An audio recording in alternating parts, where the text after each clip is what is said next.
Hey friends, Dana here. And yeah, sure, we got plenty of summer left, but we all know what comes next when the weather shifts from crotch soup season to frozen shriveled peas season. That's why I love my pals at Standard Heating and Air Conditioning. It's the perfect time to get them out and take a peek at both your AC and your furnace. Book your AC tune-up by August 21st and save $45 or save $90 when you bundle both. It's the early bird deal and it's the way to go for peace of mind on both ends. Go to standardheating.com and make sure to mention 93X when you book. The 93X Half-Assed Morning Show. 93X.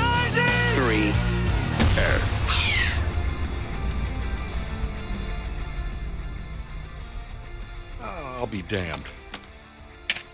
The weekend has come to a terrible close, and we got to go ahead and get in there. Welcome to the 93X Half-Assed Morning Show.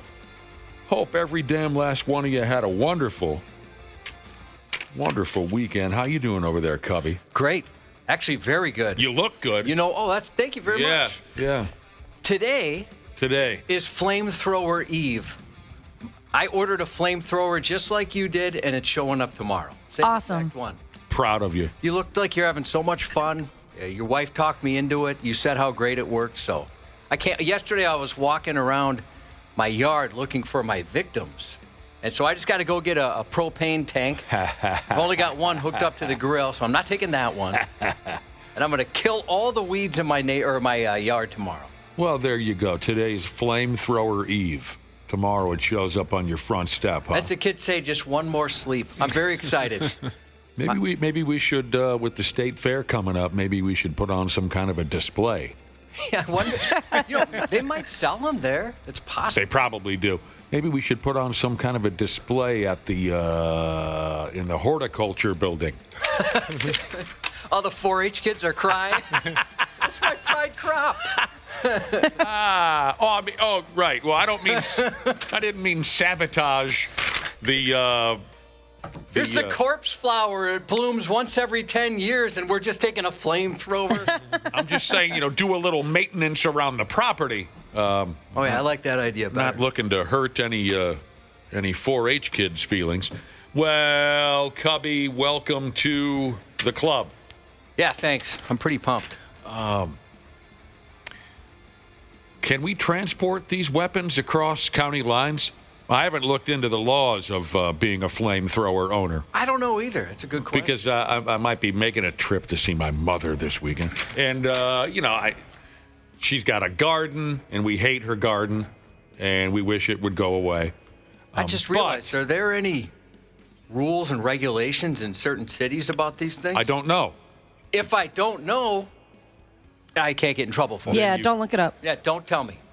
My mom's got a garden, and it sucks, and she's obsessed with it, and she's always trying to force us to help her with her stupid garden that we hate. But the reason I ask is it probably would be nice of me to transport my flamethrower to her house, and if she needs any weeds burned up, well, I'm the guy for it. But can the FBI or the state police come after me for transporting such a powerful weapon across county lines? I don't know. I bet if it's not hooked up to your tank, you're probably fine. Oh, I was thinking I was going to hook it up to the propane tank for the whole ride up there. No, I meant your actual tank. Gas tank? No, your tank that you could go blow stuff up with. Oh, the tank with the long thing at the end turret on it. From the war movies. Yeah. Oh, yeah, right. Camo. Okay. For God's sake. Dana, what's this story about? There's a story going around the building that you spent part of your weekend driving in the wrong direction. Yeah, 100%. We did that. It's embarrassing. So I'm going to ask you a question about that. Because you told us yesterday what happened. Mm-hmm. Your wife drove 2 hours in the wrong direction on your way out of town. Mm-hmm. Was that your first fight as a couple? We actually thought it was funny, to be honest with you. We didn't really get all that upset. We were just kind of more like, are we the dumbest humans alive? Was there rage veiled by a phony smile? Oh. No, honestly, there really wasn't, dude. And my parents, so here's the story. Give us the whole story. You called it pulling a Dumb and Dumber. Yeah, you remember when they drive in the wrong direction? And, sure, I do. The John Denver's full of crap, that whole thing? We were going to Arrowwood in Alexandria. Beautiful. Exactly. So we get in the car. My wife types in the GPS Arrowwood, and we just go on our way, and we're not really paying attention. We're just letting technology guide us like the simple people we are in 2025. We just listen to whatever the GPS tells us to do. And so this Arrowwood was in Alexandria, and all of a sudden we're kind of like, we've been talking, we're playing songs, we're laughing, and all of a sudden we're like, wait, we're in Brainerd. You ended up in Brainerd. There's a different Arrowwood in Brainerd, a very small Arrowwood, not nearly like the big resort that's in Alexandria. Yeah. And all of a sudden we're like, wait, are there 2 Arrowwoods? Dude. And then we look it up and we're like, sure are. And we are 2 hours away from Alexandria. You should have just went to that Arrowwood. We should have just stayed there. Told everybody else they were wrong. Yeah.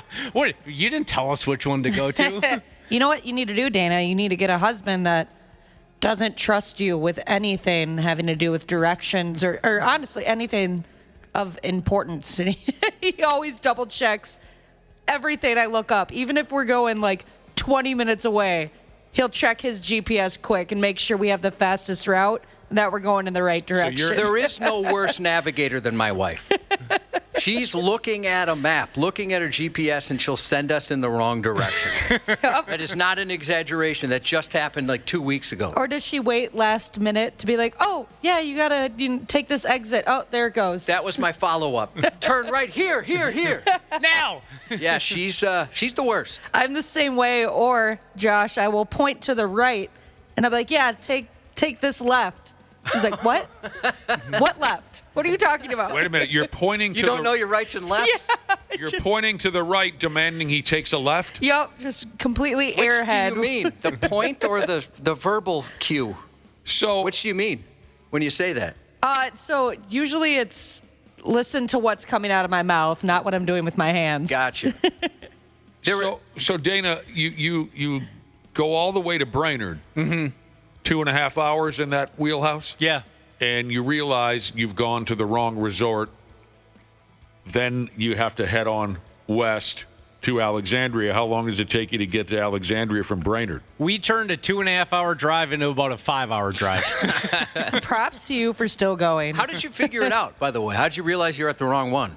We were getting close, and we realized, like, wait, this doesn't look right. Because I've been to Alexandria like 4 or 5 years ago, and I'm not, Nick, like, I feel like you're the type of guy that we could drop you from a parachute blindfolded in anywhere up north, and you would be able to tell what city you were in or where you are.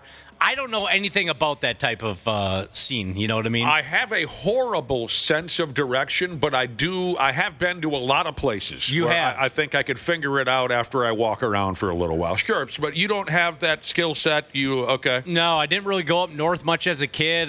We didn't have any cabins or anything like that. I didn't have any friends that had cabins, so that's a foreign territory to me. So I felt like an idiot for not realizing how far away we actually were from Alexandria when I'm like, oh yeah, that's we're going through Baxter right now, and F me. I know. It was, and so when you see a sign that says Baxter 10 miles, it does not dawn on you that you're a long ways from Alexandria. 100% not. Gotcha. That is hilarious. Yeah. And when you got to your destination, Yeah. You were meeting people up there? Yeah, my parents were there, and my sister and brother-in-law and my niece. So it was all of us as like the Wessels all hanging out for a weekend. Did they kick your ass? Oh, when you got there? Oh, we got roasted, as we well deserved. That is good. Now, Ashley, when your husband says, "Hey, that was the wrong turn" or whatever, do you get offended? Like somehow he's insulting you? Yes, I My totally wife's the same do. thing. I don't know Wait, why. Why am I in trouble? You told me the wrong way. Yeah, that happens to me.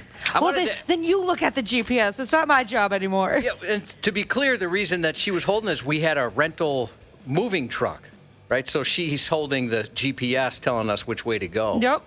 So I was going to ask you this. I saw on a fact website recently, BMW in the 90s, they had to pull their navigation units in Germany because it was a female voice giving directions, and apparently some of the German men refused to take directions from a female voice. What a bunch of meatheads. So they had to reprogram the GPS. That's kind of awesome. How do you know when you're a total hard-on? I'm not listening to her. No fake lady's going to tell me where to go. Can you imagine being that big of a douchebag? Oh, my God. It was such a problem that they had to change it. That's incredible. That's ridiculous. It's pretty friggin' pathetic, It is but pathetic. very funny. Dana, you effed up. I did. You effed up, didn't you? You and the wife. Yeah, she tried. She felt bad, and I said, like, I'm equally to blame. She was the one that typed it in, arrowed into the GPS on the little Jeep thing, and then we drive. I should have known. I should have been smart enough to realize that we were nowhere near our destination. When the hell did Alexandria get a world famous drag strip? Exactly. I've done that once. Yeah. You're not alone. Okay. That makes me feel a little The bit better. circumstances were a little different and not as dramatic. I didn't go in the wrong direction for 2 hours. I went in the wrong direction for about a half hour. This was when I helped a friend move to Green Isle, Minnesota. That's not a real town, by the way. It is. Green Isle? I love Green Isle. It's up by Alexandria. As far as you know, it's straight north. Could Right. be anywhere, as far as I'm concerned. Here's how you get to Green Isle. Look for the signs that say Alexandria. If you hit Grand Marais, you've gone too far. Yeah, I do know where that is. So I'm helping a friend move to Green Isle, and I was stupid enough to think that I could work first. This was on a Friday. Put in the hours here, and then I think I met him in Bloomington because he was moving from Bloomington to Green Isle. We drove separate vehicles full of his garbage, his belongings, and then went to Green Isle. And it was a much, much, much longer process than I thought it was going to be.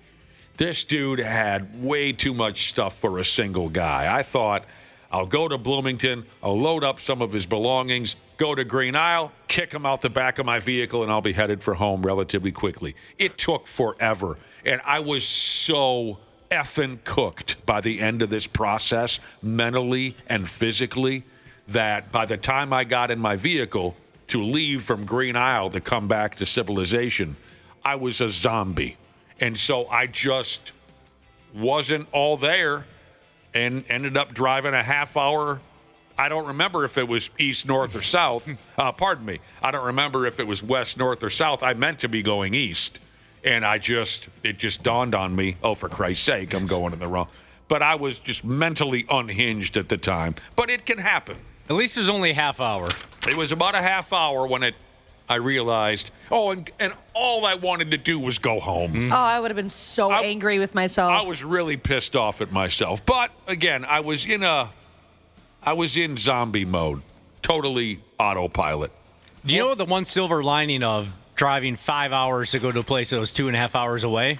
The drive home, when you actually have the right directions, get home, that was a breeze. I'm sure that felt like nothing. Oh, no, it was nothing. It was like we were just, going across town, basically. Quicker than a hiccup. By the way, Wolfpack Softball Jesus is not blaming you at all, Dana, because he's picturing you in the back seat distracted by your Nintendo DS. Just like a little kid. Just like a little kid on a road trip, like kicking my legs back and forth, eating combos, like not paying attention whatsoever. You should go to Green Isle, though. See what you think. It's just south of Manitoba. Oh, okay. Yeah. Mm-hmm. Just a little bit south of Saskatoon is how they say. That's the song they sing out there in Green Isle. Just north of Arlington, Green Isle, Minnesota. And Josh and I went to Arlington a couple of times to party. And isn't that, Josh, where we witnessed two pregnant women beating each other's lights out on a sidewalk at 8 o'clock outside of a in the gas station. Yeah, one of them had a stroller. What? Was she using the stroller as a weapon? No, there was a kid in the stroller, so luckily she was smart enough to kind of move that over to the side of the building so she could get into it with this other pregnant lady. Is that the liquor talking, or they were both pregnant? Yes, they were both pregnant. And Because we woke up and we were standing right outside of the little motel there. Yeah, we were staying at a motel. Yep. And again, this wasn't at midnight or 2 o'clock in the morning. This was at 8:30 in the morning. Yep. First light kind of a thing. And Josh and I are hanging out. What the hell happens between two pregnant, other than the fact that maybe they were both pregnant by the same man? I'm wondering that if could that's be. the case. Yeah. Two pregnant women 8:30 in the morning, cross each other's path, and Josh and I are just sitting out front the motel having a cigarette, in the morning like we do. Mm-hmm. And they just cross each other's path, and next thing you know, they're beating each other up on the sidewalk while a baby in a stroller sits there going, "Durr," you know what I mean? Yeah, it has to be some personal reason because I've noticed since being pregnant that me and like other pregnant ladies, we kind of have like this unspoken bond. There is a bond. Yeah. Give each other the nod when you see each other, like, oh, yeah, you're going through it too, huh? Yep. So they must have been knocked up by the same man. We couldn't hear any of their conversation, but I remember the two of us looking at each other and thinking, this is awesome. Yeah, that's when I realized, like, I've always wanted to move to a small town, and that's when it cemented it for me. I thought, this is where I need to be. I got to see stuff like this a little more. You don't get that in Egan, do you, Josh? No, never. It was the icing on the cake of a great weekend. One of the weekends we spent down in Arlington where we were leaving that morning. We were leaving out of town. We had our fun. And that was just a perfect ending to our experience. I basically wanted to thank them for Yeah. that. That was a nice way to finish it off. Was there a clear winner?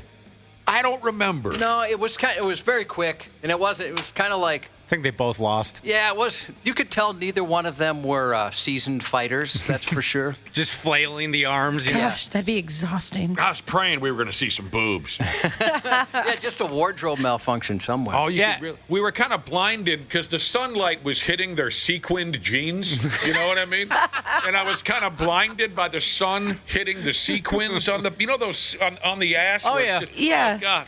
Ashley, in your current state, could you kick somebody's ass? I think she could have. Yeah, probably. Especially if it was protecting myself or somebody I love, because I have become insanely protective. There was Like a lioness. yeah, it was maybe like a couple weeks ago, and me and my husband were at a bar, just getting some food and some late night dinner, and there was a really intoxicated man there, and I don't know, he was just trying to start fights with everybody. And he turned to my husband and he goes, "What's up with you?" I was like, oh no. I don't like those words. Just for no reason? Yeah, just because he was in his vicinity. And I could feel my whole body heat up. And I got so protective. I was like, I'm going to kill this guy. If he says anything to you, I'm going to kill him. And he's like, calm down. I got it. It's all right. There's no reason to get all crazy here. You're one of, there's women that are exceptions, but there's times where maybe the girl you're with kind of is instigating, maybe not instigating, but responding to a situation like that and kind of talking tough, and you think, oh no, I'm going to get my ass kicked. I just wanted to sit here quiet and just ignore the whole situation. Yeah. But I have a feeling you'd be a very good representation of the couple there. Like, you'd do the ass kicking. Oh, definitely. Well, here's how you'd get it done in your current state. Josh asked if you could whoop somebody's ass in your current condition. Here's how you get it done. As long as you can get them on the ground, then you lay down next to them and you steamroll them. Give him the old Yokozuna bonsai drop. the steamroll. You ever see Yes. when I was a kid, there was a television wrestler by the name of Otto Vance. I wonder if any of our listeners remember a television. I think he was an AWA guy by the name of Otto Vance, and Otto was quite large. And if he got his opponent on his back, he'd lay down next to him and then he'd steamroll over them, and they would act like they were being run over by a thousand. He would steamroll them, and it would be over. You just brought me back to my childhood. My brothers used to do that to me. Yeah. Yeah, that's so crazy. Oh, when we watched that, Steamroll. when we were kids, when we watched Otto Vance pull the steamroll, that's all we wanted to do in the living room for a good 6-7 hours was steamroll. Dana had kind of an exciting weekend, actually. Dana sent me a picture of someone dropped off a stolen vehicle for him in his alley. Yeah, what the heck was that, Dana? How do you guys know of everything that happened to Dana already? We keep it going. Yeah, we keep it going on the weekend You sometimes. guys communicate on the weekends. All right, what happened now? So we get home after our, the 5-hour drive up to Alexandria and the 2.5-hour drive home. Right. We get home and there's a car in our driveway blocking our garage. We're like, oh, that's kind of odd. Is that the neighbors? And then we get out and we look, and the windows are smashed out, the door handle's ripped off. It had been hot wired and was still running a black Kia on our driveway, just blocking our garage. So you called the police? Called the police. Well, I first did a 311 and nothing seemed to be happening. The fact that the car was still running kind of concerned me. Like, are they going to come back for this? I'm sorry, Yeah, what is definitely. What's a 311? Oh, 311 is like non-emergencies. Like, there's a cat in my tree. Can the firemen come get it out? You know, Sure. that type of Oh, thing. I'm sure they love that call. Yeah. So then eventually I'm like, all right, this car has been running here for a couple hours. It's kind of concerning. I'm going to call 911. And they came out and they dealt with it. And yeah, it was, I told Josh this, the back seat, I tried not to get too close because it smelled disgusting. It kind of looked like Dirty Mike and the boys had been involved in this. Sure. And what had happened in that back seat. There's blankets, there was garbage, there was trash. It was disgusting. Oh, it's kind of like a radio station vehicle, depending on the employment situation. That's the first thing that came to my mind. Me too when I saw it. A stolen car was running in your driveway when you returned. Right. Mm-hmm. They had abandoned it. They had left, and then the cop came and he, put on the rubber gloves and was kind of going through it. And I said, "Is this pretty common?" He goes, "Yeah, unfortunately." I'm like, "How many of these do you deal with a week?" He goes, 4 or 5, maybe. It was all just very procedural for him. He was just kind of like, yeah, all right, we'll go through the motions. I'll type this in. I'll call somebody to come tow it for you. A lot of vehicles get stolen these days. Not a lot of them end up in my driveway, but a lot of vehicles do get stolen. Yeah, eventful weekend for me. I remember once, again, Dana, you're not alone. When my dad was still around, my folks lived in Aiken, and they were hosting a family party. And my mom had some cousins coming up or some nightmare like that. And I remember my mom gets on the telephone and she's like, "Oh, well, just hang on a second." And she was on the phone with her cousins. They were calling her. "Hang on a second. I'll put John on the phone." And my dad gets on the phone. And before my dad got on the phone, my mom says, "Ronnie and Donnie, my cousins, are a little lost. They want to talk to you." So, of course, my dad assumes they're on their way to Aiken. Maybe they're in Garrison. Maybe they're in Crosby. Maybe, right? And my dad gets on the phone and goes, "Yeah, hello." "Huh? You're in Motley?" They were trying to go to Aiken. They ended up in friggin' Motley, Minnesota. I don't even know how many hundreds of miles west that is, southwest of Aiken. Motley? What the hell happened? That's...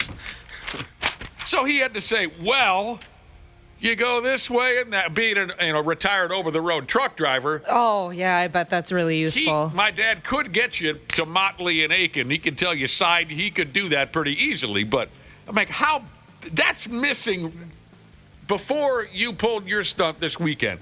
That's about the widest miss I've ever heard in the history of driving. And it's funny you say that because Motley is one of the towns we drove through to get from Brainerd to Alexandria. There you go. We were driving through Motley, and I said to my wife, "I can confidently say I've never been to Motley, Minnesota, so look at this. It's a first for both of us." Josh, when we were in Arlington once, wasn't that where we could not sleep one night in our motel room because the lady in the room next door was crying all night long? Oh, Yes, that was. no. Do you see why I want to go back? All night long. Just...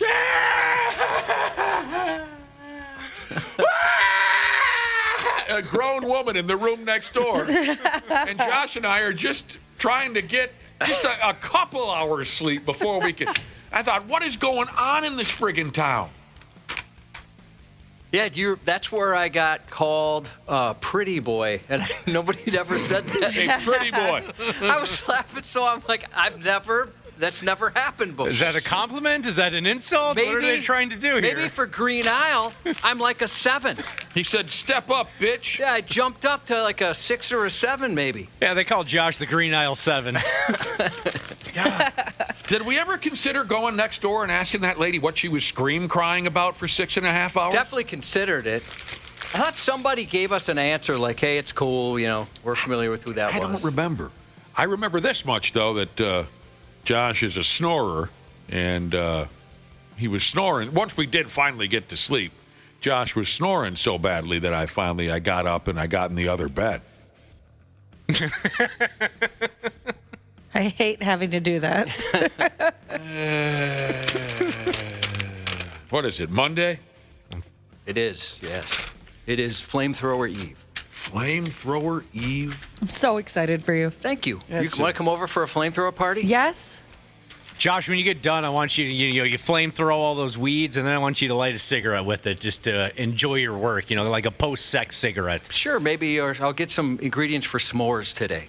Roast some s'mores. That is more up your alley. As a skilled and experienced flamethrower owner-operator, Josh, once you're done with your first round, don't grab that hot end. Oh, did you do that by accident? No, I'm just saying. Some bitch gets hot. Yeah, Dude, I could totally see myself doing that.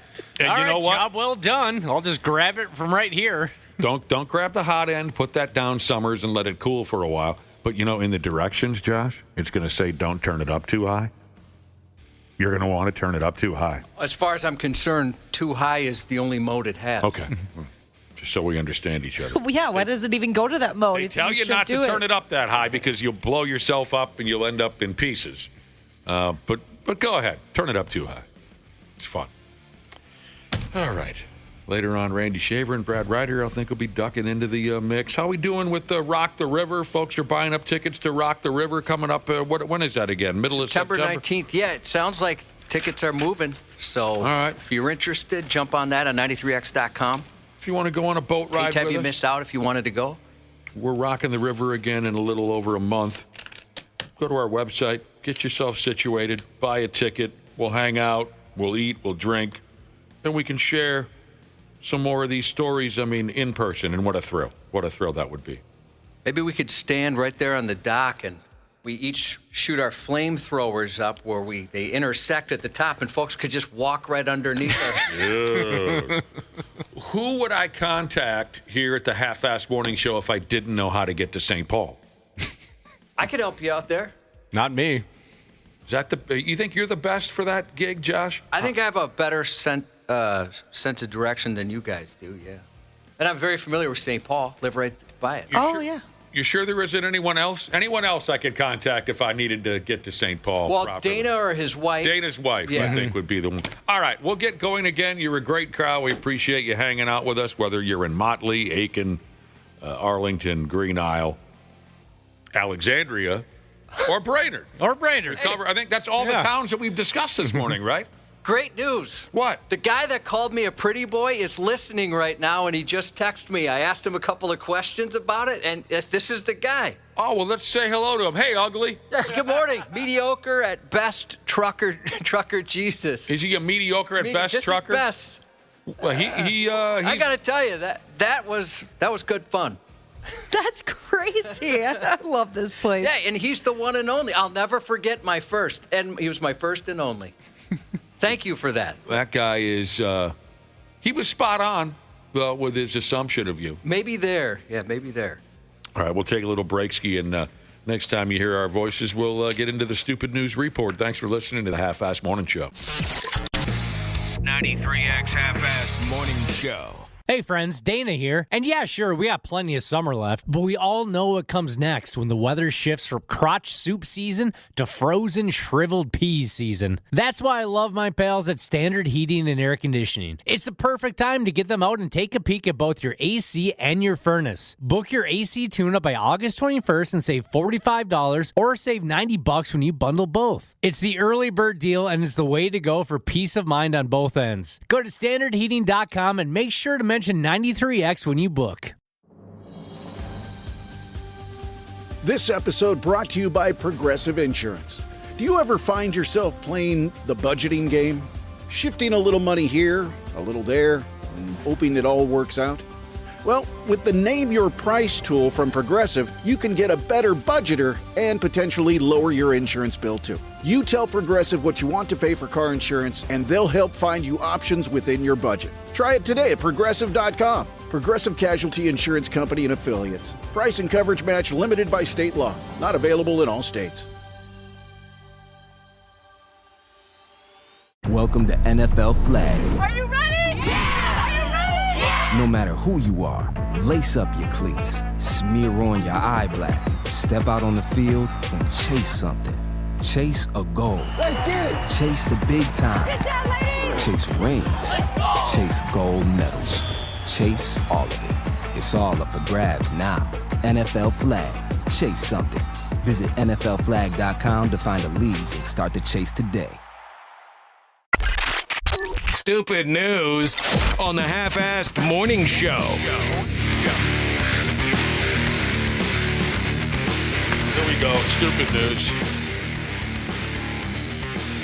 Real quick, though, before we go in that direction, we were reminiscing earlier, Josh and I were, about a trip to Arlington, Minnesota. A couple of them that we made back in the day. During one of those trips, we had partied our nuts off, spent the night in a motel, woke up the next morning, and we just stepped out the front door of our motel, just kind of hanging out, taking a deep breath, taking in the morning sunshine, right? And we spotted something we never thought we'd see. We spotted two pregnant women cross paths on the sidewalk in front of us. One was pushing a baby in a stroller. The other was just walking around pregnant. And they fought on the sidewalk. There were some comments traded as they crossed paths, and then they beat the living hell out of each other on the sidewalk in front of Josh and I. My guess is they maybe were pregnant by the same man and were familiar with each other, and this probably wasn't the only scrap that the two of them had. But it was absolutely awesome to watch. I'm so happy to say that we were there to see it. I'm jealous. Why wouldn't you be? When we told that story a little earlier, got a text message from Baudette Fishing Guide Jesus, and he said, small town pregnant ladies are crazy. Is that right? Yeah. Things are different? Yeah, that's what he says. He said once he was sitting in a local roadhouse up there, and a pregnant lady walked into the joint, and she beat the piss out of her baby daddy right there in front of her. That's even better. Beat his ass right there in front of everybody at the beer hall. Boom, ba, ba, ba, ba, ba, ba, ba. And Baudette Fishing Guy Jesus just sat there drinking his premium or whatever. He closed out his message by saying, Baudette totally rules. You never know where you're going to get a dose of that level of free entertainment. Okay. What am I going to say here to start the stupid news? I don't want to start off offending anybody, but I'm going to go ahead and say that I think the world could use a lot less heroin and crack rocks. The overall impact of both comes off pretty negative to me. Heroin and crack rocks. If it makes you feel any better, outside of maybe some cartels in the listening audience, I don't think you've offended anybody. You think most of us agree with you 100%. Most people. Yeah. Even this early in the Monday morning, I feel like that's a pretty safe statement. That works for me. I can live with that. With a little help from adorable characters like this, we might be on our way to finally squashing out hard drugs and making the world a better damn place to live. In Blackpool, England, hometown of WWE all-time great William Regal, don't you know? In Blackpool, England, a smart-mouthed pet parrot snitched on his dope-dealing scumbag owner. Narc. And it led to a massive crack rock and heroin bust in that area. About 15 people were arrested. So what happened was, the cops, bear with me here, the cops over there, they were able to get their hands on the cellular telephone of one of the drug dealers, the gang leader, a feller by the name of Adam Garnett. Adam is currently in an English prison, but the cops went ahead and searched dude's telephone for any solid evidence to what they had suspected. And what they had suspected was that Adam was still running the drug gang despite being busy killing time in the Stony Lonesome. He was still running this drug gang from prison. The hard worker. I agree. Gotta take some time off. He puts in the time. In the cellular telephone, the cops found some videos of Adam Garnett's cute little yellow pet parrot. And the parrot was running his yapper. In one video, Garnett's girlfriend, a gal called Shannon Hilton, is teaching the parrot to say, "What? 2 for $25. Cool. 2 for $25. Which I'm going to go ahead and assume was the going price for a bag of dope over there. 2 bags for $25, but I don't know. I don't take drugs. Also on the video, the cops say the little peckerhead parrot is, quote, playing with money which was gained through illegal activities. I saw the video of him playing with money. Did you see the hat next to it? I didn't see the video. Oh, okay. So there's a hat next to it that said "Hood Rich." I don't fully know what that means, but I thought that's an interesting saying. Anybody know what that means? No, I've never heard that before. Rich from the hood? I guess. You ought to get that hat. Yeah, you'd look good in that, Josh. Do you think so? Yeah, I do. It's kind of a stupid-looking hat. Maybe they make a better one. So once the cops saw what they needed to see, a little parrot talking drugs and a little parrot standing on a pile of money, they busted into Miss Hilton's house, the girlfriend of the drug leader, gang leader. They broke in. Well, not broke in. They, what do they call it in the business, Josh? They invaded her house. There's a word that I'm you're missing. talking about, sorry, I was reading a text here. The cops? Raided? Yeah, raided. Yeah, they Thank raided you. the I house. knew there was a... The cops raided her house, punched her in the face, and they found ass-high piles of cash and heroin and crack rocks and cocaine and something called ketamine. Oh, a little bit of everything. Fun. Yeah, a little sample platter. So the girlfriend was also helping run the drug gang while Dinkus was a-setting in jail. It's nice when the whole family can get involved. And, yeah, family business, sure. You can leave it to the kids. Other videos showed bricks of cocaine laying around the house. So it was all over for these puke bags. Thanks to that little smart-mouth parrot. Unfortunately, we never get to find out the name of the handsome little parrot. We never got to find out what name he goes by or what was done with him once the drug den he was living in got closed down. He's in parrot jail. Parrot jail? Mm-hmm. But They're kind of always in jail. That's a good point. Yeah, that's called a cage. Dude, There's newspaper on the bottom. they are always in jail. Got some suet in there. Yeah. Deep thoughts with Ashley. But I had an idea, Josh, for a name for this parrot. Okay, a parrot's a bird, right?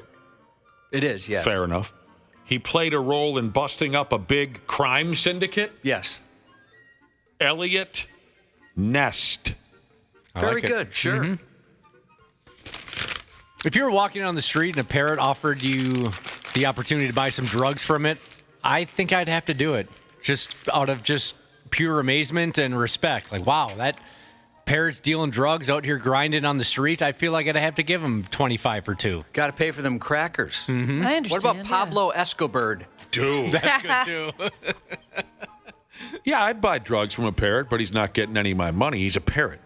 You see what I'm saying? I say, yeah, I'll take some drugs. And when he extends his, what do you call Talon? No. A wing? Oh, wing. When he extends his wing to hand me the drugs, I take the drugs, then I beat the piss out of him. He's a parrot.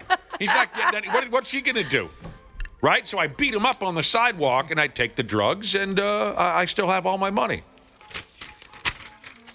I can't believe I couldn't come up with wing. It's all right. And I threw Talon at you. These Well, I things. understand. He's, that makes sense. There's 2 of them, Josh. They get Yeah, them- those are wings. Wings, yeah. Dana eats them all the time with like buffalo sauce and whatnot. on. Sure do. Parrot wings, the Is- best type. Thought of another one. Is squawk face too much of a stretch instead of scar Oh, face? yeah, that's pretty bad. Yeah. Should have just left it with Pablo Escobar. You know, it happens, Josh. I couldn't come up with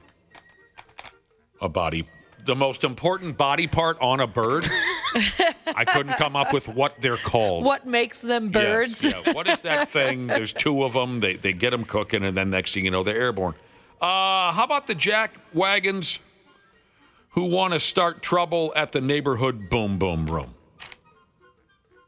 Ain't that a shame? Let me tell those fellas something, because there's got to be a few of them listening. You jackholes who want to start trouble at the boom boom room. You're doing it all wrong. That's my statement. If you can't have fun at the Jiggle Shack, then just stay out. Don't bring your sad ass in there and ruin everybody else's vibe. And I'll tell you this, you're going to start trouble sometime and end up messing with the wrong sumbitch. Like this plug I'm about to tell you about from Oklahoma. Complete garbage pile in Oklahoma by the stupid name of Lawrence Kuykendall.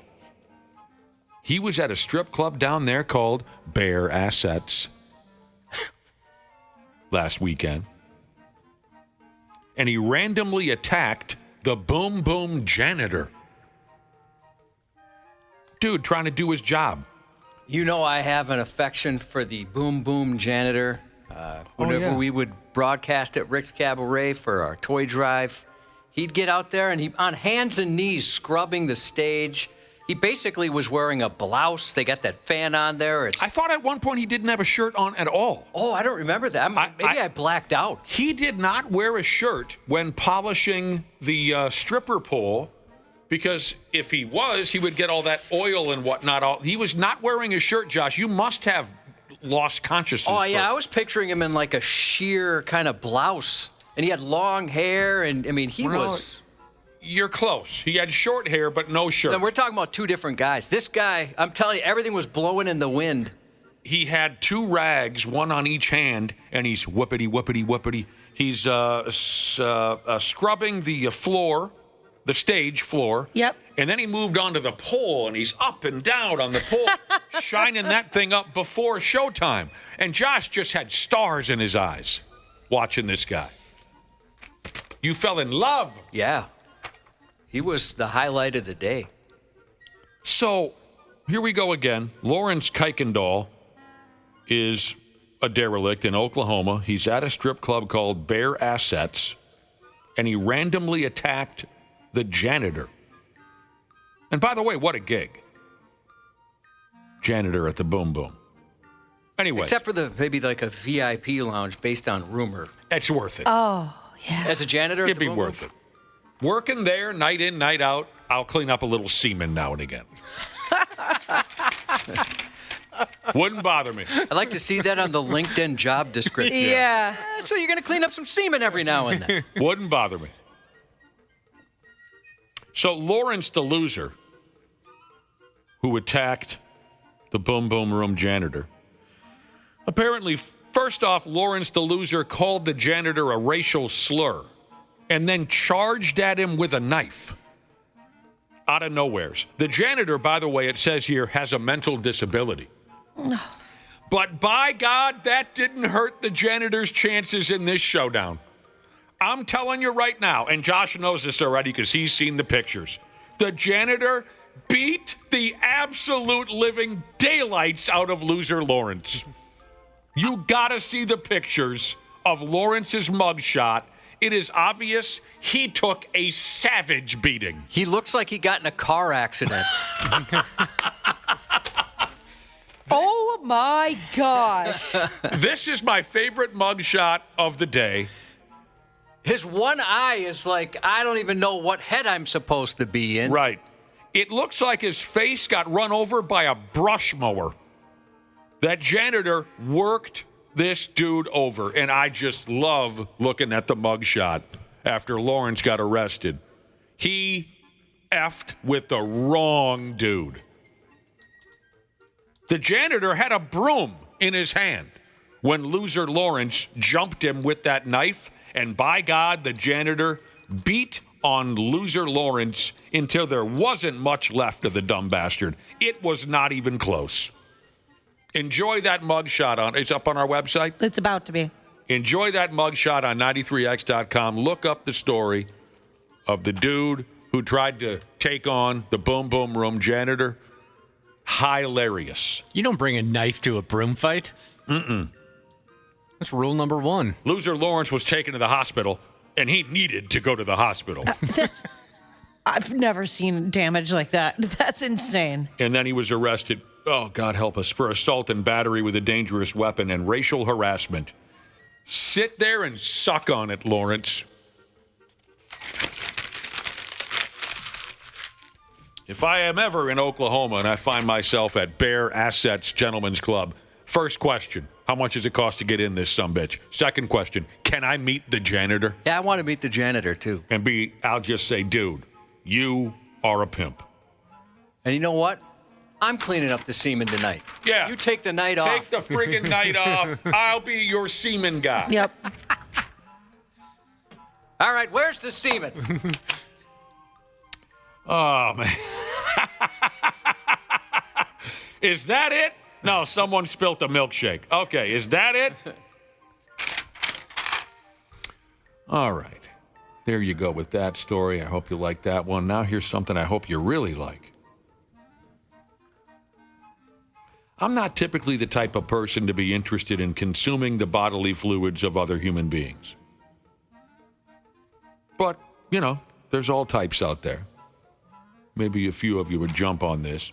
There's a brand new breast milk flavored ice cream available. Anybody want in? No. I'll pass. Yeah, I'd try it. You would try some breast milk flavored ice cream? Yeah, absolutely. I've heard that it tastes pretty good. Yeah. That flavor. Ah, I mean, if you gave it to me blind and I tasted it, it's not like it'd be like, ugh, is this breast milk? Well, yeah, that doesn't count. You could say that for anything that you might not eat otherwise.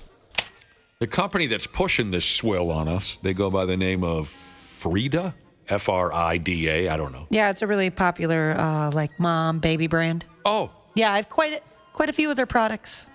could you get me a hat or a T-shirt? Maybe. Okay. Yeah, You I bet do? they got that. Like, what kind of products do you have? They do a lot of postpartum stuff. So, like a Perry bottle. You know what one of those are? No, what is a Oh, Perry yeah, Perry bottle? bottles. It's like a squirt bottle that you can use to wash your undercarriage. Isn't that called a douche? No, it doesn't go in anything. I don't know if I've never used a douche, so I'm not sure if those. I imagine those need to be inside something. We met your ex-boyfriend. You used it. But yeah, because you can't really properly wash down there. So after you use the restroom, you're supposed to use one of those. Really? Well, Yeah. you squirt yourself down there. Yep. And you kind of It's like a handheld bidet. rinse that sumbitch off. Yeah. Before you put your drawers back on. Yeah, they do a lot of stuff with. Perry bottle. Yep, they do a lot of stuff with like breastfeeding, all that kind of stuff. It's a good company, and it's not. The best part is it's not overly expensive like every other company out there. Like they keep it pretty fair. What if I still played beer league softball and I brought a Perry bottle filled with Gatorade? Would my teammates, would they kick my ass? They probably wouldn't know what it is. They wouldn't know what it was. So you're good. They usually are pink though, so you might catch some flack for that. Well, that matches our team colors. Frida is pushing out a breast milk flavored ice cream, and you better get on this. They say it's only a limited edition batch of breast milk flavored ice cream. You can find it online. The word is it has a sweet, salty, smooth taste with hints of honey and something called colostrum. Oh, yeah, sure. That's liquid gold. Is it? I know. My doctor had recommended. I tried, and I didn't notice any difference. What is colostrum? It's a drug? I think it's like, mine was like dried breast milk or part of breast milk. I can't remember. Yeah, so colostrum is the thing that comes in before your breast milk comes all the way in. It's a little bit different color. It's more golden brown-ish. My God. And it's supposed to be, amazing for your immune system. You're supposed to save some of it in case they ever get sick.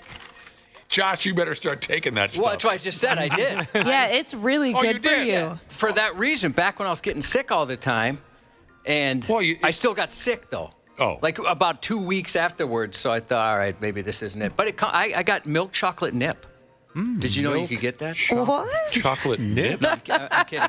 It was a powder form, so you just mixed it with water. Yeah, some women even produce it before they give birth. Okay, that's also in this ice cream, colostrum, and they say it has a colostrum yellow color, the ice cream does, okay?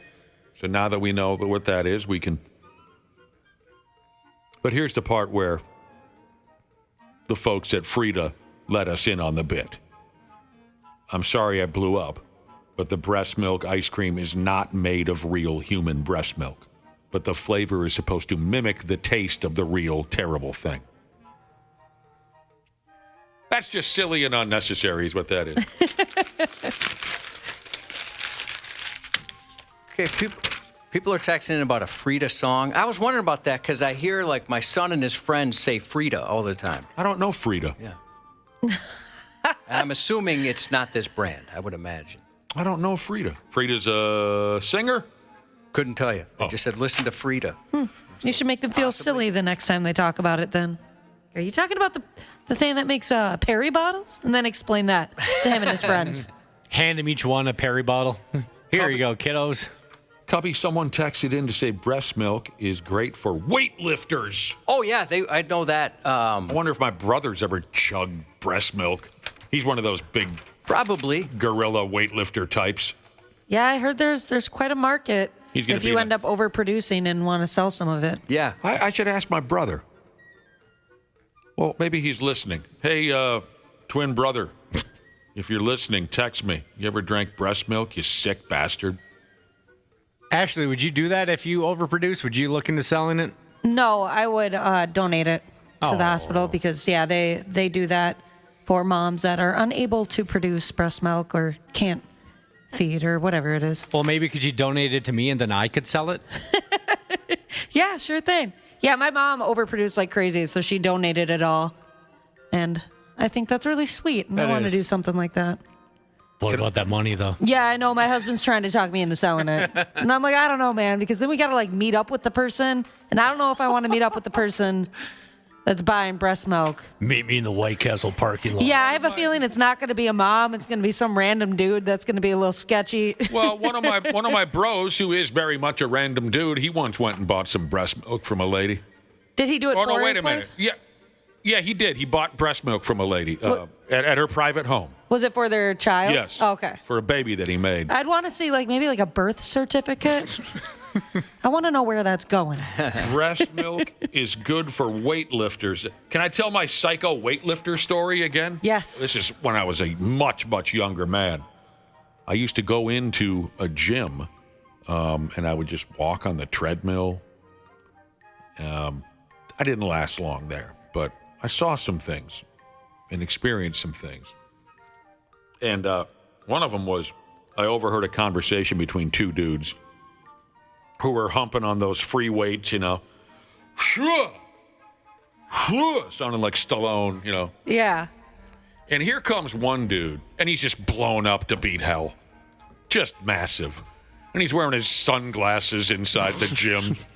And that's when I think I said to myself, ooh, I got to get a piece of this, right? You know, dude walking around with his sunglasses on. And another lifter recognized sunglasses guy. Donnie was his name. And the dude says, hey, Donnie, you're back, huh? And Donnie with the sunglasses is like, yeah, I'm back. The other guy says, well, didn't you go over to that other gym for a while?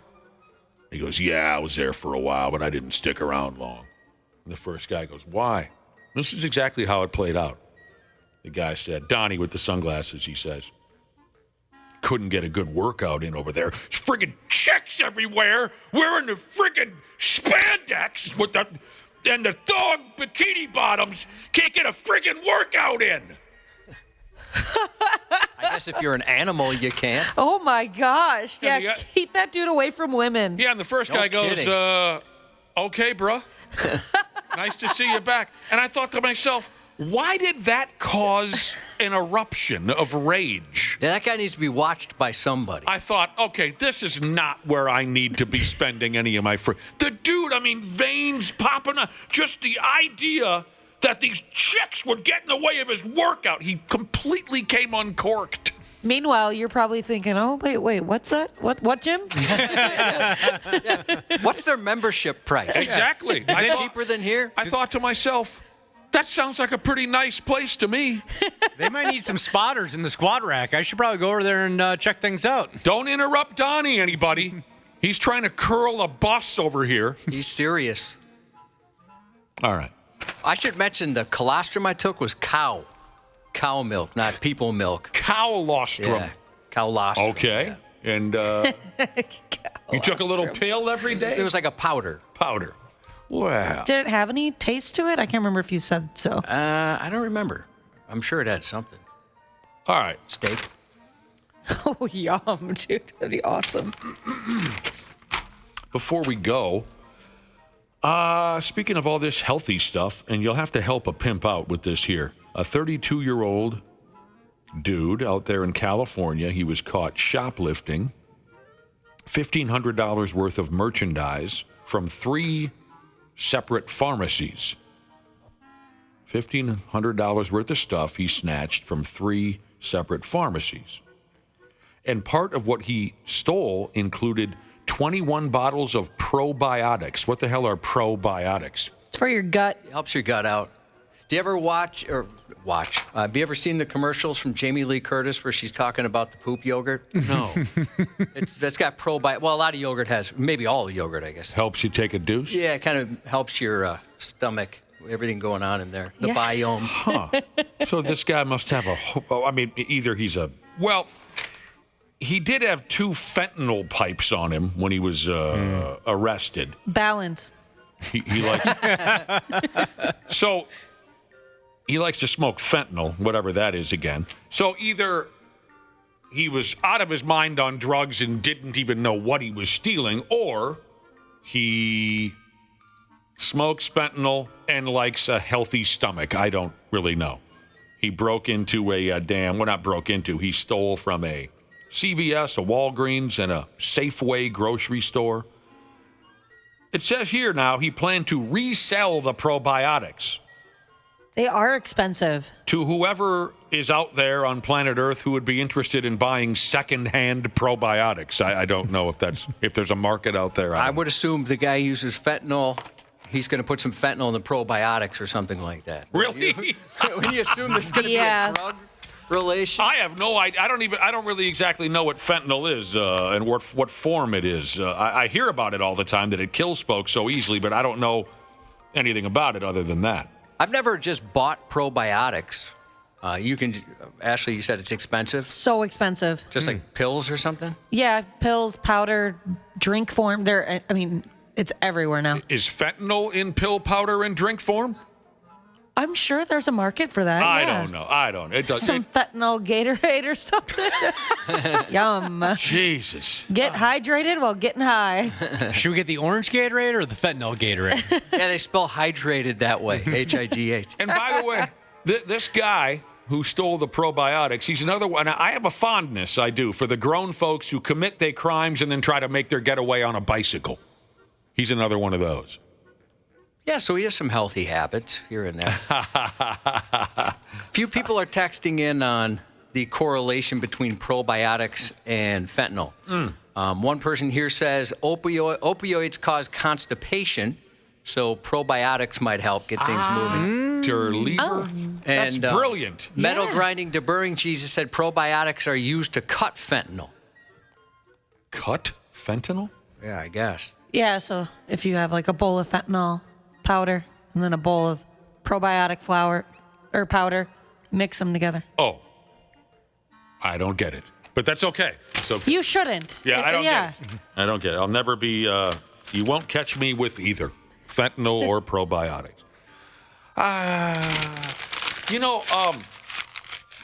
Many years ago, I was involved with a gal who was a nutritionist and personal trainer. And so she tried to turn me on to all this stuff.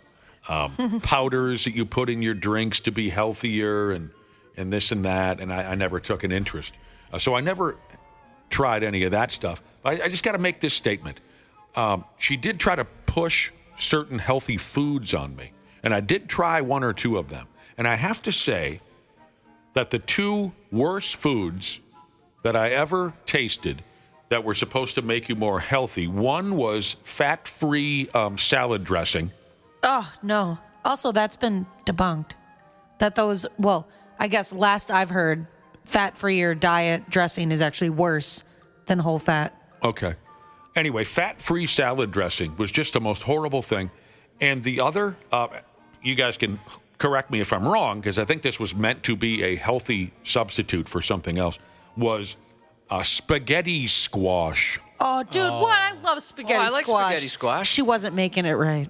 I picked up the plate and I threw it out the door. Oh, well, if she was trying to do it healthy, that means she probably didn't add the necessary amounts of butter. That's true. I was going to say, every time I've had it, there's been butter and sausage involved. Oh, yeah. She probably didn't do that. I wasn't on the front lines when it was made. All I know is that she served me spaghetti squash in an attempt to make me healthier.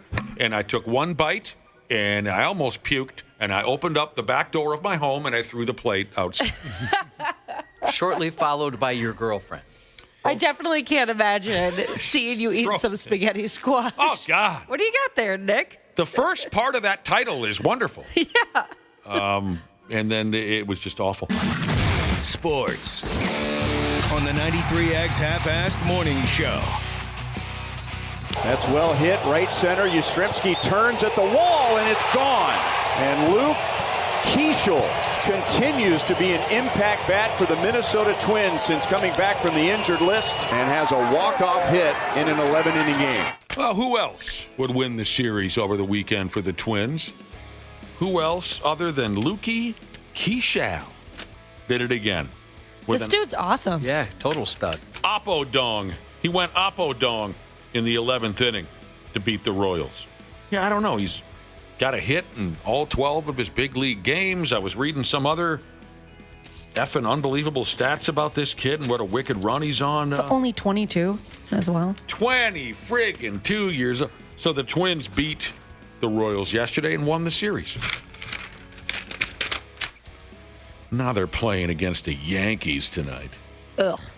1-3 tonight in the friggin' Bronx against the Yankees, who are only like 5 or 6 games above 500. This might end up being a beautiful baseball season after all. You know, Yankees can get out of the way anytime they're ready. I mean, yeah, they're behind the Red Sox and the Blue Jays in the AL East. I don't know where they sit in the playoff picture. You know, not, you know how it is in professional sports nowadays. Almost everybody makes the playoffs.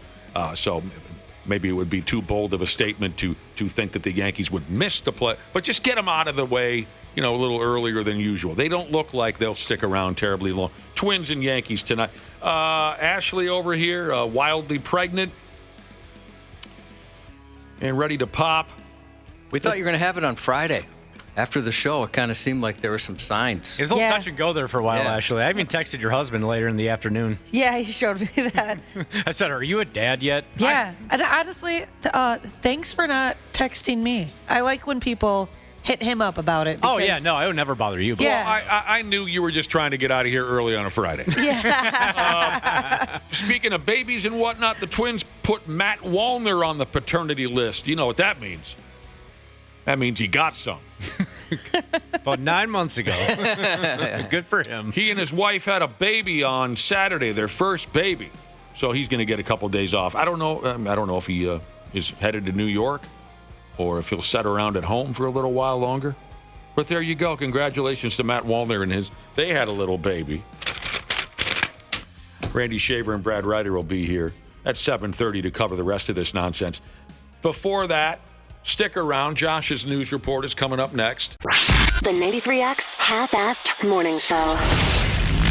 Hey friends, Dana here. And yeah, sure, we got plenty of summer left, but we all know what comes next when the weather shifts from crotch soup season to frozen shriveled peas season. That's why I love my pals at Standard Heating and Air Conditioning. It's the perfect time to get them out and take a peek at both your AC and your furnace. Book your AC tune-up by August 21st and save $45 or save $90 when you bundle both. It's the early bird deal and it's the way to go for peace of mind on both ends. Go to standardheating.com and make sure to mention mention 93X when you book. Michael Rosenbaum and Tom Welling take you behind the scenes of one of the greatest shows of all time. Welcome to oh God, I can't even get it going.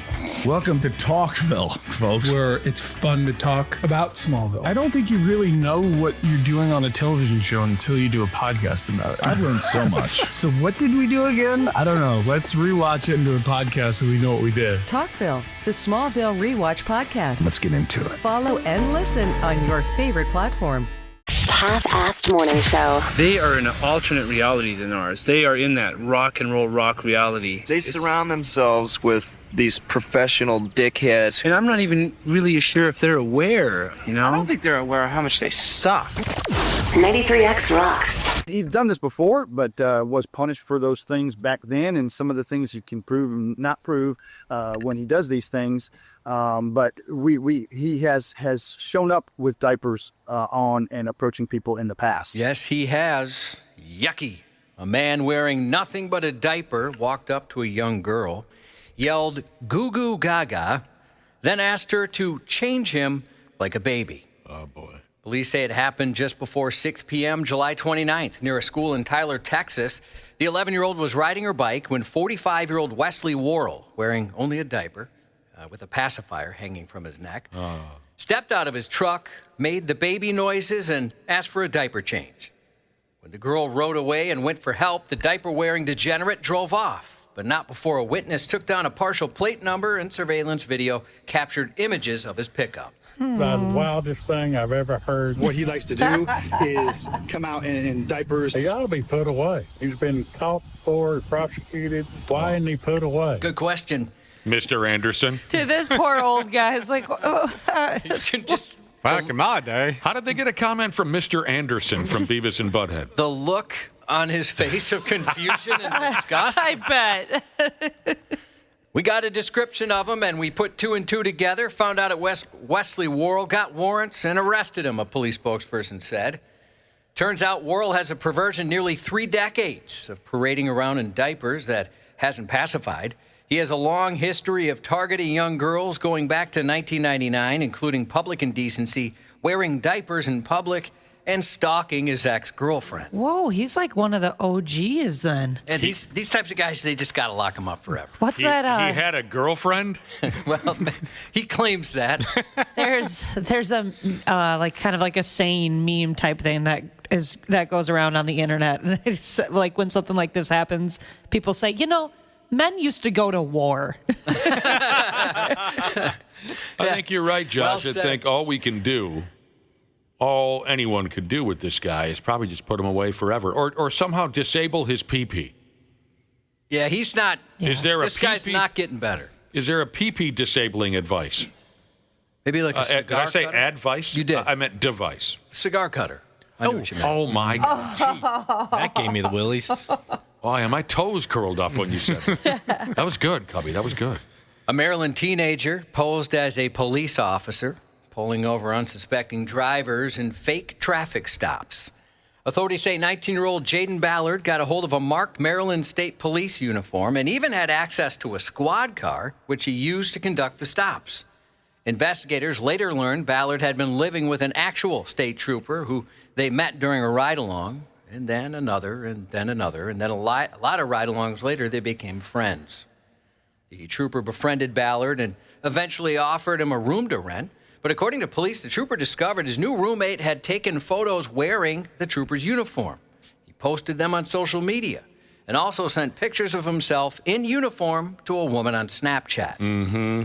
Photos show the mustachioed Ballard in a tan uniform with a radio clipped to his chest and a trooper hat tilted in a flirtatious angle, coyly veiling but a portion of his fake cop face.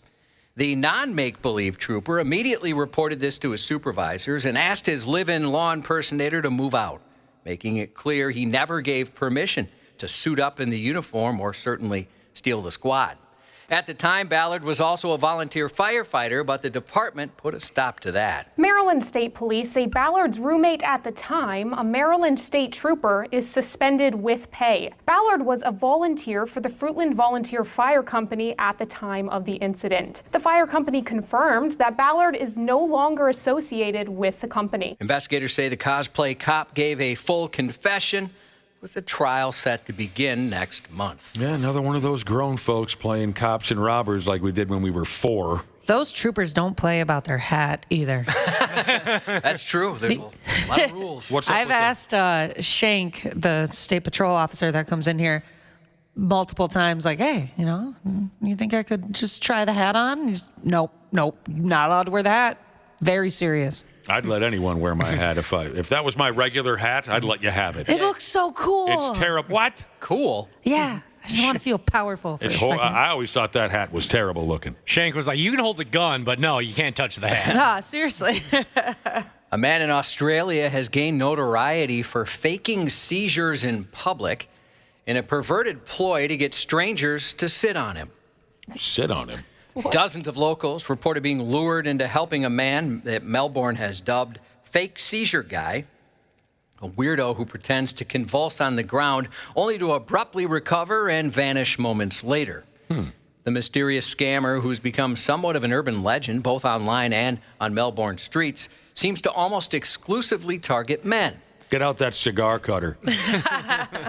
At first, I thought he was having a seizure, one of the victims said. He toppled over, shaking and saying, I need a hand.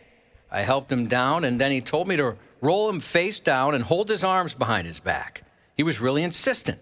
Then suddenly he said, you need to get on top of me, straddle me. And so he did. After a few minutes of holding the man in the bizarre pose, the Good Samaritan called over some nearby teen students to help. And that's when the seizures, quote unquote, abruptly stopped. Guy likes to feel nuts on his back. That's right. The man simply stood up, dusted himself off, and walked away with the dog. He just springs to his feet, and he gives me this almighty hug, and he's, thank you, you've helped so much. Turns out there's been countless others who've had similar encounters for over 2 decades. There's even an entire subreddit, Fake Seizure Guy, where witnesses post sightings and warnings about the peculiar Australian who seems to get some type of sexual kick from being restrained beneath unsuspecting men. These stories almost always follow the same pattern. He appears in a public place, a park, train station, busy sidewalk, suddenly drops to the ground as if having a seizure, then gives detailed instructions to his would-be rescuers, lie him face down, pin his arms, and straddle him like a horse.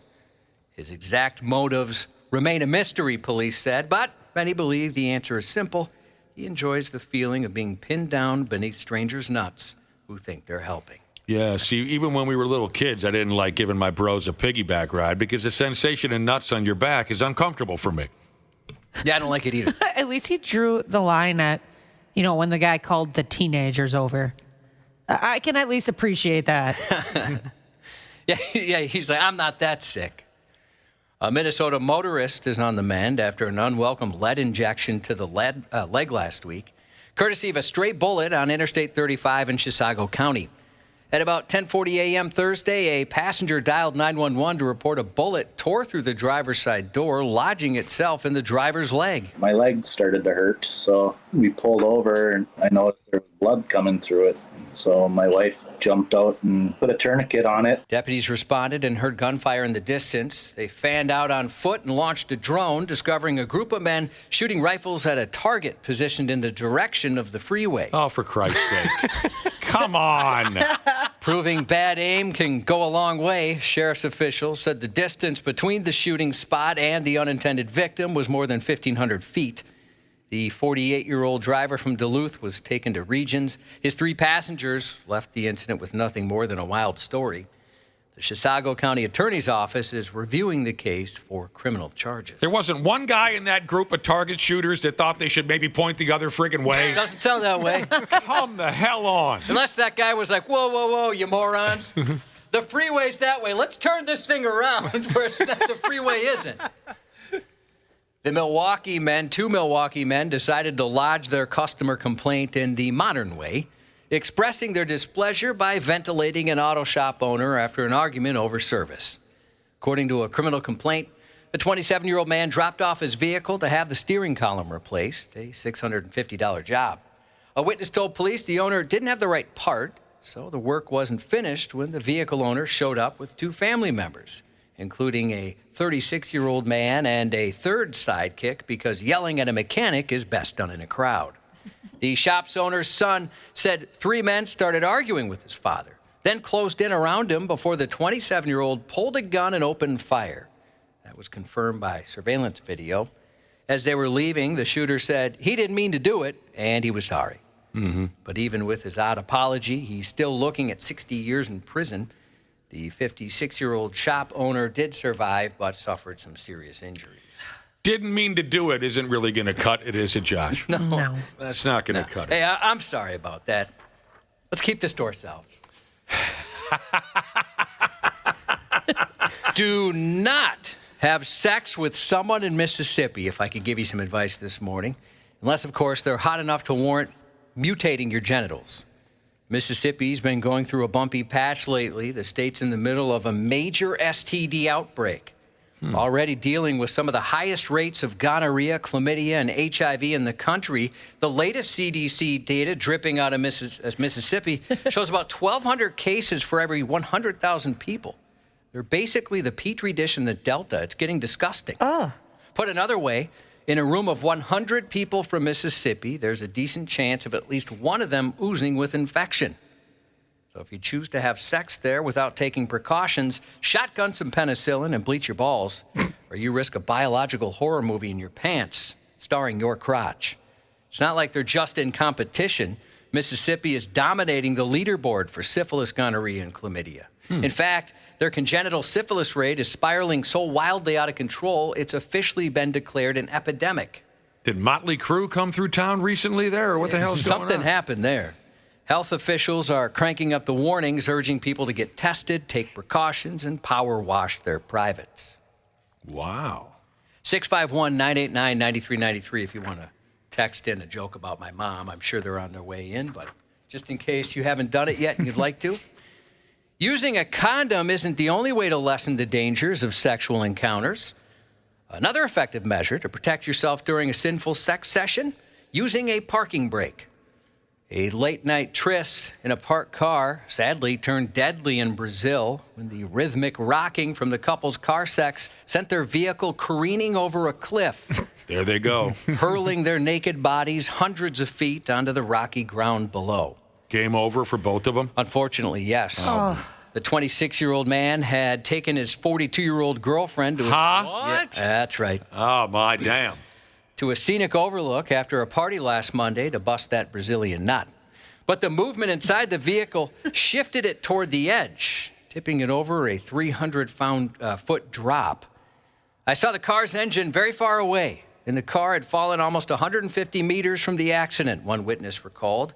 It was a shocking scene. The car was destroyed, he said, leaving behind a tragic abstract sculpture of airbags, arteries, anuses, and axle grease.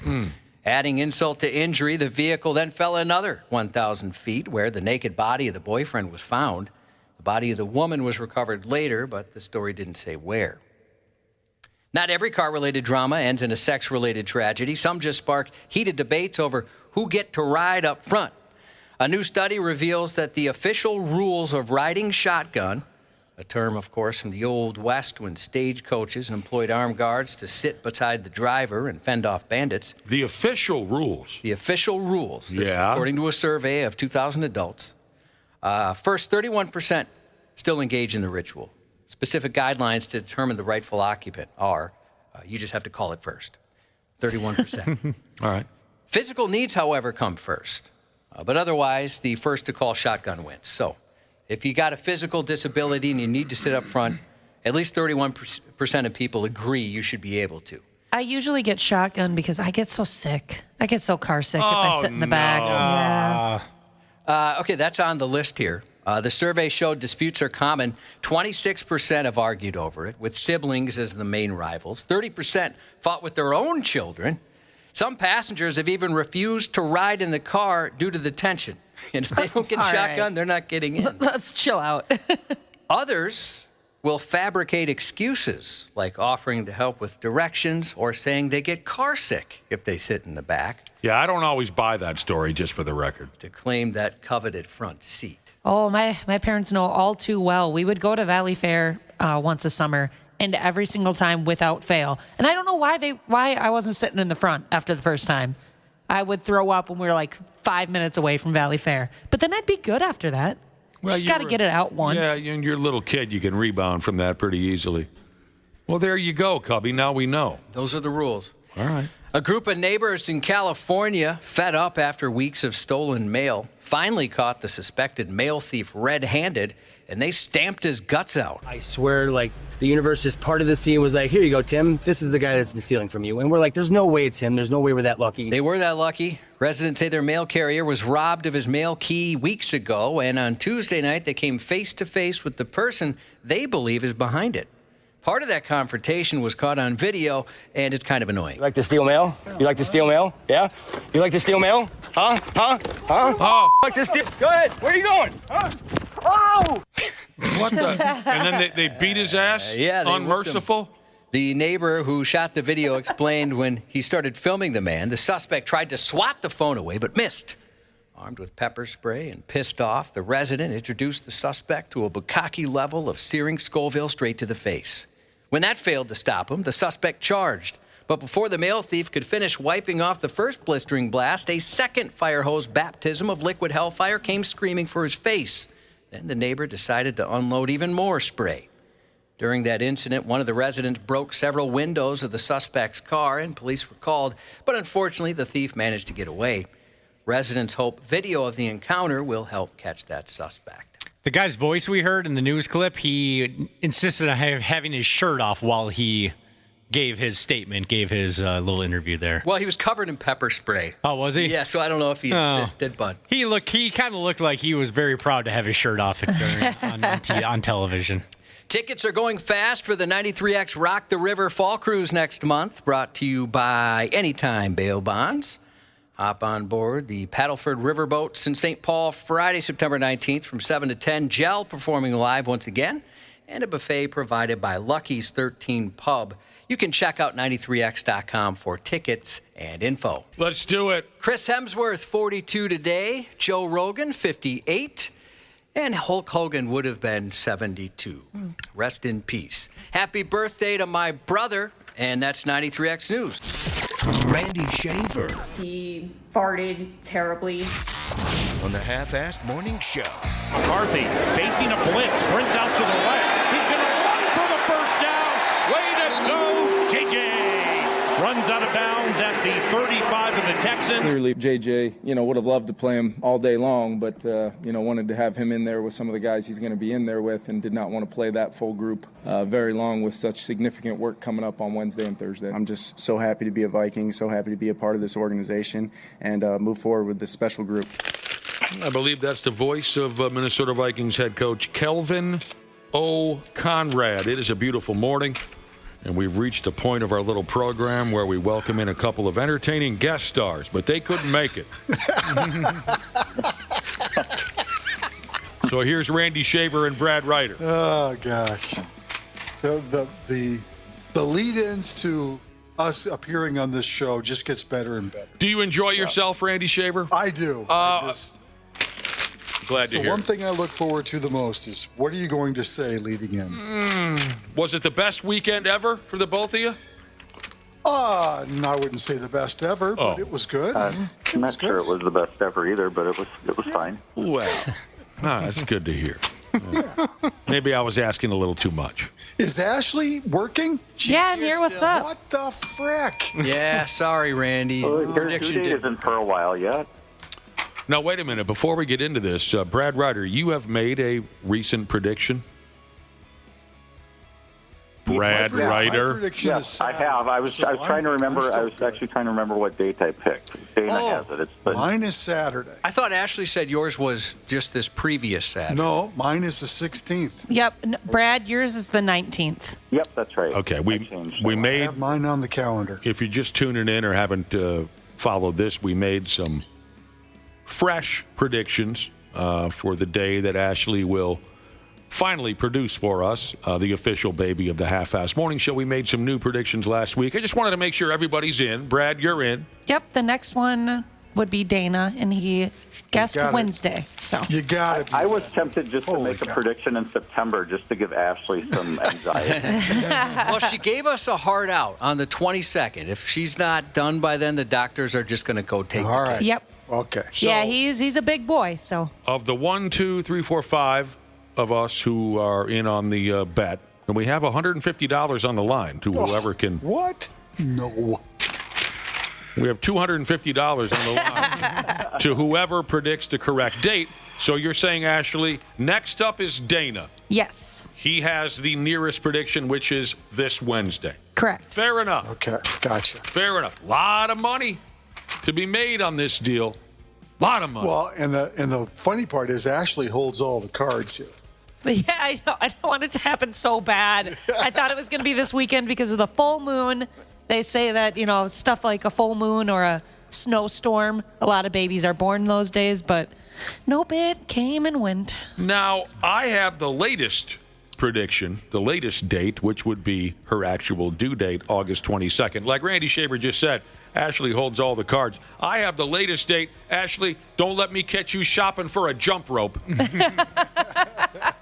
Yeah, don't they say spicy foods help? I'm going to come in on Wednesday on my date that I picked with a beer bong and some hot sauce and so have you go for it. That's what they say, but I eat spicy food every day, so I don't think it would affect me. So it doesn't impact your body like it would somebody who's kind of a vanilla eater. Exactly. So, Nick, did you go from the earliest prediction now to the latest prediction? I did. Okay, so you went on either side there. I'm all over the damn place. Don't let me catch you shopping for a pogo stick. Well, she's coming over to my trampoline party on Thursday. I bet that would do it. They tell you to do stuff like that. And Josh will just be sending her all day. Sending her. More! Jump higher! Like the break the egg bit. Oh, that game was fun. I was a little bit of a skinnier kid, so I was always the one who got sent on the trampoline. And sometimes I wouldn't land on the trampoline. No, that was a fun part. Once I was sent, you know what I'm saying? Did you ever seriously injure yourself? No, we're tough kids. We're from Wayzata. It's true. I watched a girl break her arm once. That was kind of cool. On a trampoline? Yeah. That must have been fun. She went over the net. It's exactly why I told my kids they couldn't have one. Trampoline with a net? Yeah. Rookie stuff. But then again, why was there a metal bar on the other side of the trampoline? Not a part of the trampoline, just laying on the ground. We never had a net. You just ended up in the neighbor's property, that kind of thing. Yeah, my parents never wanted one, Randy, because they're like, you're going to hurt yourself, and our insurance is going to skyrocket. Right. All right, for cripe's sake, we started with some comments from the head coach of the Minnesota Vikings. Anyone got anything to say about the Vikings' first practice game from Saturday? I thought Well, you watched it. Oh, sure. That's an accomplishment right there. I actually watched the whole thing, to be honest with you. What the hell? Wow. You were in the hospital or something? My husband went to In jail? That's the only thing they let you watch? It's part of my job to be on here to watch this stuff. That is true. Randy's getting paid for the... Your husband went to the game? Yeah. What the hell's the matter with you? He didn't stay for the whole thing, so... on Saturday. Yeah, I had fun Randy's making taking fun his of job him a little for too it. seriously. Yeah. You're taking your job a little too serious. You're going to practice. It's football season, man. High school football kicked off this morning. I'm in nice. now. I read I'm that all in. completely unproven and injury-prone quarterback J.J. McCarthy showed mobility and promise, is what I read. I would say he showed poise and leadership more than anything else. I was impressed by the way he played. Mm-hmm.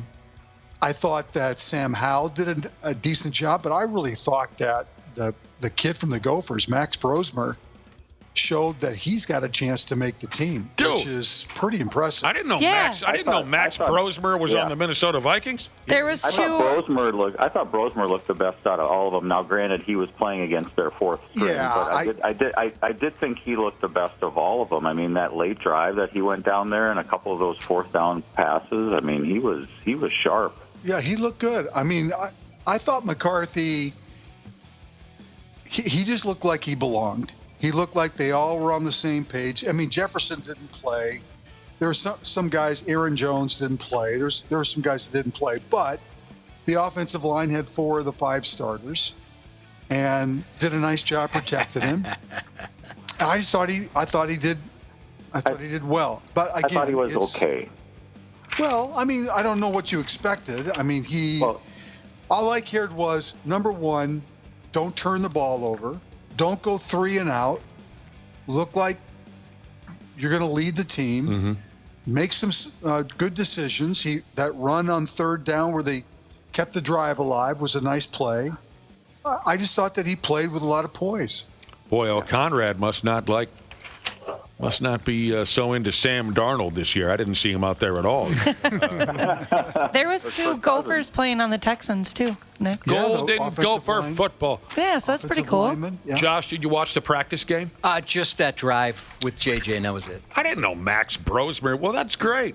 Well, what'd you think, Josh? You watched the first drive. Oh yeah, he was fine. You know, I didn't know what to expect, and he didn't look bad.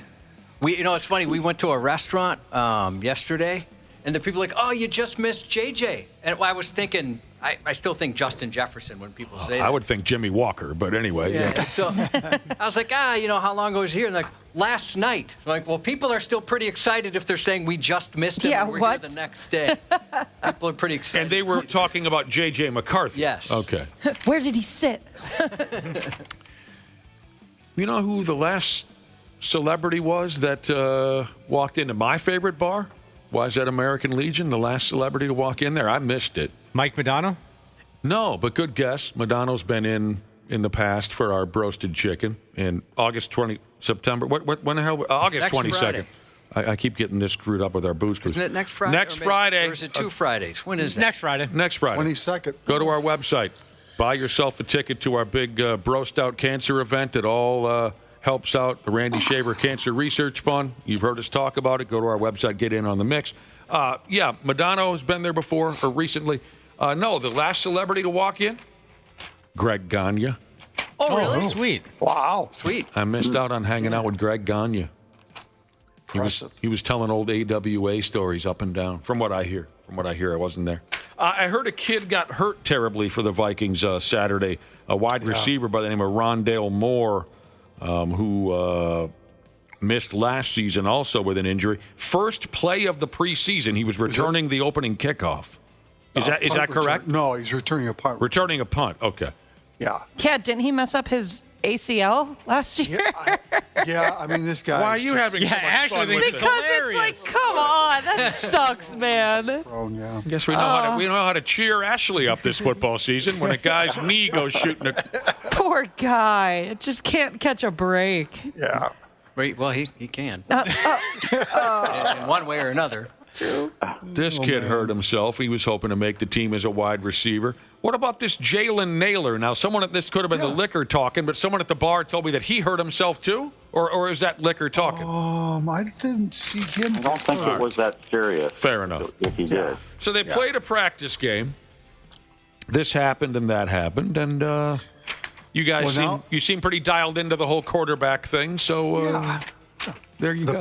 The Patriots come to town Wednesday and Thursday to practice with them out in Eagan, and then they play each other on Saturday at the new Metrodome.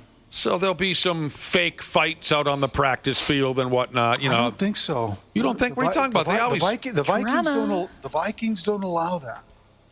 Well, what the hell? Why not? Yeah, it's against the rules. No, what's the point then? We always follow the rules. But that's how they always did it for, decades and decades. The team comes to town, they practice with you for a while, there's some fights. This is a Mike Vrabel team, isn't he their coach now? He is, yeah. He's a little surly.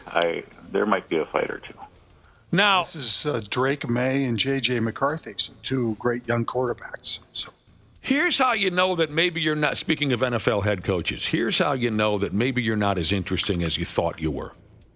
The Pittsburgh Steelers played a preseason game the other day against Jacksonville. Steelers head coach Mike Tomlin hosted a press conference after the ball game. And he was not asked a single question by the media. And hopefully be better the next time out.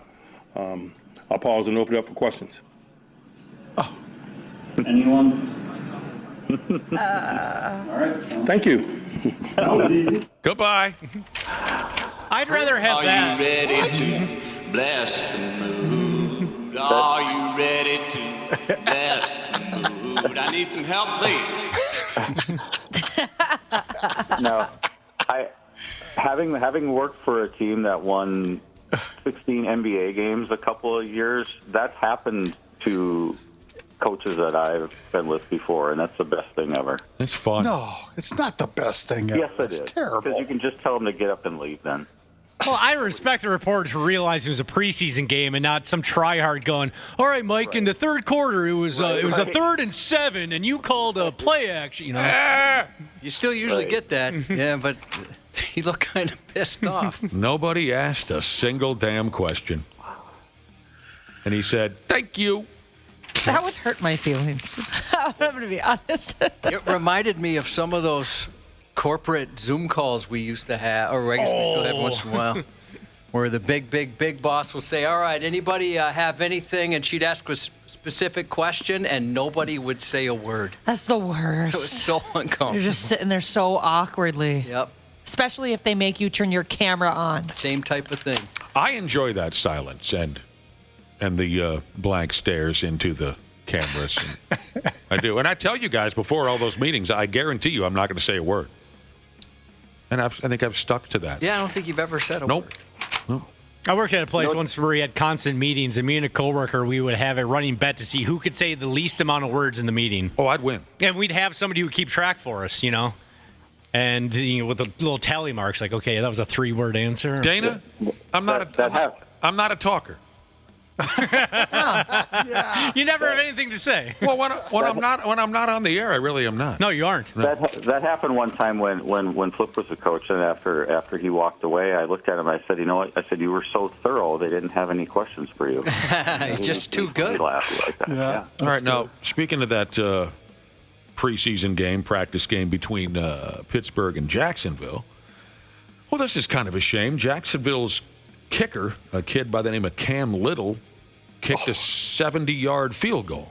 It was amazing. Holy smokes. They got a shot. He just kicked a 70-yard field goal. Are you kidding me? Crazy. I've never seen that. The NFL record. Oh, take it easy. That's so bogus that it doesn't count. Well, it doesn't count in the record books because it's preseason, but it never happened. It's pretty impressive. It's hard to do even in Madden. Yeah. Kick a 7-yarder in the video game. If it was a regular season game, he would have set the all-time record. Yeah. Let's do it again. Amazing. Let's see if he can do it again when it matters. Those listeners. They probably won't try it in the regular season unless it's the end of a half, because if you don't. Well, that's what this was. This was at the end of the half. So. Yeah. It sounds like a couple of players, NFL players, are going to be punished, fined, if they haven't already. That is 2 members of the Las Vegas Raiders, quarterback Geno Smith and defensive end Max Crosby. They were playing a game in Seattle the other night, and they were giving fans the finger. And so the word is they're going to be disciplined for that. Wow, they're running hot over there already. Yeah, I thought that was kind of odd to do. During a preseason. Geno Smith is a former Seattle quarterback, so I'm sure he was being taunted. Yeah. I don't know about Max Crosby. He was. I think. Smith, I'm trying to remember. Did he give the double bird? Yeah, which I've always appreciated. I think both of them dumped the double bird. Here's the thing. Yeah, if you care, Geno Smith did used to play in Seattle, where I thought he did all right. But you know how that typical cliche fan thing where, if you left our town, even if you were traded, you're a piece of garbage, and I'm going to give you, people don't think before they heckle sometimes. So, a kid had a sign in the stands, Seattle Seahawks fan. A dude had a sign in the stands that said, "Bigger bust, Geno Smith or Jamarcus Russell?"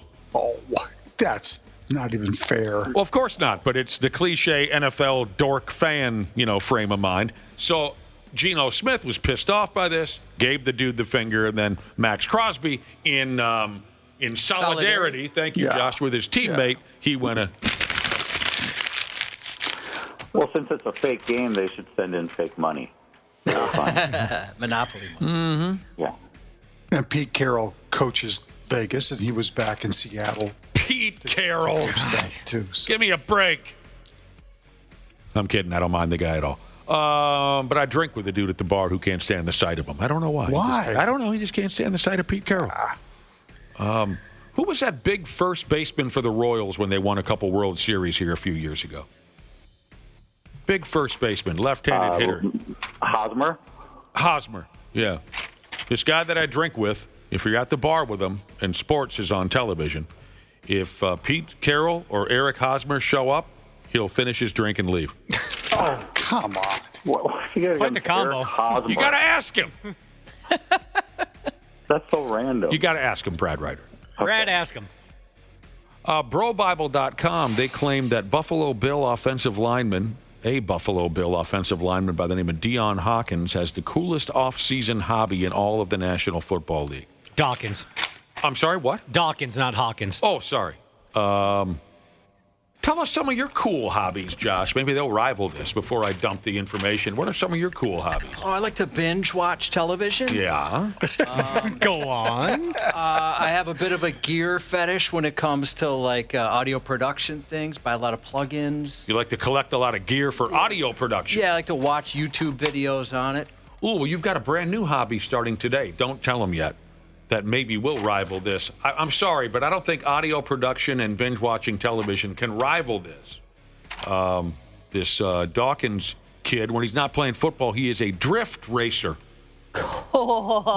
He's pretty good, too. Yeah, they showed it on Hard Knocks, and man, he can really cook in that thing. And his kids were riding along with him. They were loving it. Yeah, they were. I'm surprised they're cool with him doing that. Here's the scary part. Those weren't his kids. I'm kidding. Josh, have you ever turned a regular car into a drift car completely by accident? No, I haven't by accident. We used to do that like in the winter, where you pull up the e-brake. Yeah. Oh, I've done it by accident. That's scary when you're not planning on it. All right, so this guy, he's a drift racer when he doesn't play football. He even has his own drift racing team. Okay, get her done. Tell the boys about your new hobby starting today, Josh, that I think does rival drift racing. Burning weeds. Word? How do you burn weeds? Flamethrower. With his new flamethrower. Nick got a flamethrower. His wife sent me a video of him using it. He looked like John Rambo, by the way. I'll just throw that in. And it looked so fun, I had to get one. We've got a lot of weeds. Go ahead with your Josh's mama jokes now. Josh, you had mentioned that you looked at the flamethrower and you saw there was like a side piece you could get like a backpack for it. You were thinking about getting it for Nick. Did you get it for yourself? No, because the same reasons I didn't get it for Nick. Okay. First I saw it and I thought, I'm going to buy this for him. And then I realized how dorky that would look. And it probably would be even more uncomfortable than just carrying around the propane tank. Yeah, propane tank hitting you in the kidneys as you're walking around the yard. Yeah. Yeah, your kids aren't going to make fun of you anymore now that you got a flamethrower. We're both flamethrower owners now. I'm so jealous. Oh, God. Josh, you can swing by my place when you're done because I got part of a tree that came down last week. Oh, yeah, I'll take that thing out. Whatever you need, Brad. I'll burn it. Yeah. Hey, you know what? I just had an idea. Randy, let's give you a haircut with that thing. Do you know they do that some places? Oh, come on. Yeah. I've seen videos of that. Me too. Yeah. Was it like Indonesia or something like that? There's a guy, like the place they do that with like a little butane torch. Uh-huh. Would you let us, Randy, now that you don't have to be on television, would you let us give you a haircut with our blowtorch? No, of course not. All right, fine. Jesus Christ. What if it's for charity? No. What if all the money goes to Randy Shaver Cancer Research Fund? So you're saying I've never used a flamethrower. It's showing up in the mail today and I can't give you a haircut with it? Yeah, that's what I'm saying. Wow. Yes, I got it on Amazon, brother and sisterhood who are texting. All right, if you want to see a video, I got to cut to this. We'll get to baseball eventually because there's some baseball stuff we should talk about. You want to see a video? This friggin' NASCAR driver. Dude. He should be dead right Oh, my damn. Randy Shaver, Brad Ryder, do you have any idea what where I'm going with this when I say NASCAR driver? I don't. Is it on 93X? Yes, it is. All right, I'm going there right now. The JV race on Saturday, the Xfinity race. Yep. A driver by the name of Connor Zilisch. He won the race, and I understand he's doing well as a rookie driver. He's doing very well in the Xfinity Series. He wins the race. He goes to whatever they call it, Sniffer's Row, wherever they go. What do they call it? The winner's circle. And they always, they jump out of the car and act like, oh, God, this is the greatest day of my friggin' life, right? You've seen the gimmick a million times. This kid gets up out of his car, and he's kind of standing on his driver's side door. Quick little celebration. Oh. Isn't that bad? Oh, wow. Oh, my God. Yeah, I'm watching it, too. He gets his feet tangled up in the net, that they have over their window. And he goes ass over apple cart. It is one of the nastiest spills you will ever see. God. Let's go down to Mobile One Victory Lane, Dylan. He went down on the cage stand. Oh, my gosh, he fell. He was down for a while. Connor Zilish was 22 years old. I thought for sure he hit his head. Oh. And then, because obviously with his arm moving kind of weird, I thought, oh, no. He's fine. He broke his collarbone.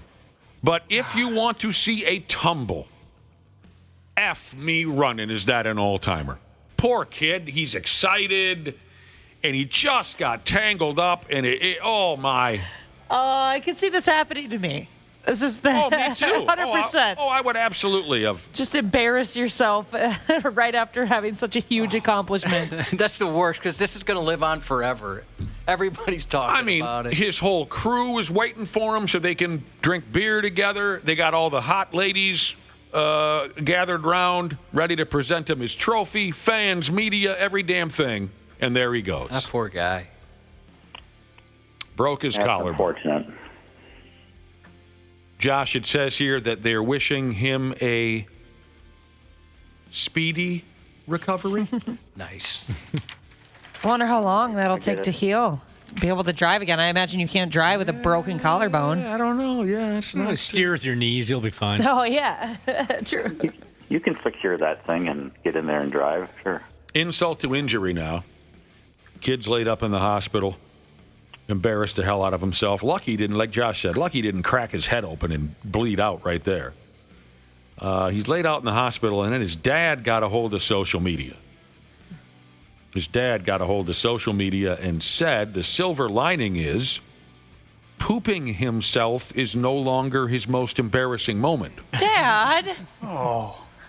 Now, no one really knows the context of that statement. If Dad was just making a joke about how once he was a baby who ran around town filling his diaper, or if he had some kind of an adult pant pooping moment. So he never clarified. Maybe we'll have more information on this in the future. But why does Dad got to come off like that? That's such a typical dad move. I have to admit, I rewound that video close to 20 times and watched him fall off that car. Same here. It gets better every time. It does. Especially now that I found out that, it was his collarbone. Yeah. Wasn't a brain injury or anything. Yeah. Oh! That's good. Boy, I bet that was suspended animation when he was coming out of that window. You know what I mean, Josh? Where it's slow motion. Oh, it was all I've had slow. that where I've, wiped out on my bike, where it just took forever. Right. Twins. I'm sorry. Josh, a listener texted in to say that the kid who fell off his car, what was his name again? Connor something? One of our listeners texted in to say he's on track to race again soon. Stop it. I recently saw Austin Powers. Oh, which one? I think it was the first one. Nice. Oh. Where he says, maybe it was the second one, where Dr. Evil says, after he meets the fembots, he said, I like women of that caliber. Oh, the fembots. Babes. They will rock your friggin' world, the fembots. Hubba. Twins won another series yesterday at home. They beat the Kansas City Royals, and who better to put a lid on the series than Lukey Keishal? Yeah. Yeah. This kid is nuts. Actually went to the game yesterday. What? Yeah. How was the atmosphere? Research too. See, Brad's working. Both you guys work so hard. Well, Yeah. See, Randy's watching preseason football. I'm watching meaningless baseball. Oh, yeah. My kids were at that game. And they said they were sitting next to a guy that knew nothing about baseball. Could that have been you? Could have been. No. That's well hit, right center. Yastrzemski turns at the wall, and it's gone. And Luke Keishel continues to be an impact bat for the Minnesota Twins since coming back from the injured list and has a walk-off hit in an 11-inning game. That must have been the Kansas City guys, right? Yeah, I was going to say that guy's the reason I went. I went to catch up with Ryan a little bit. Randy knows Ryan. Who the hell's Ryan? Ryan Lefevre.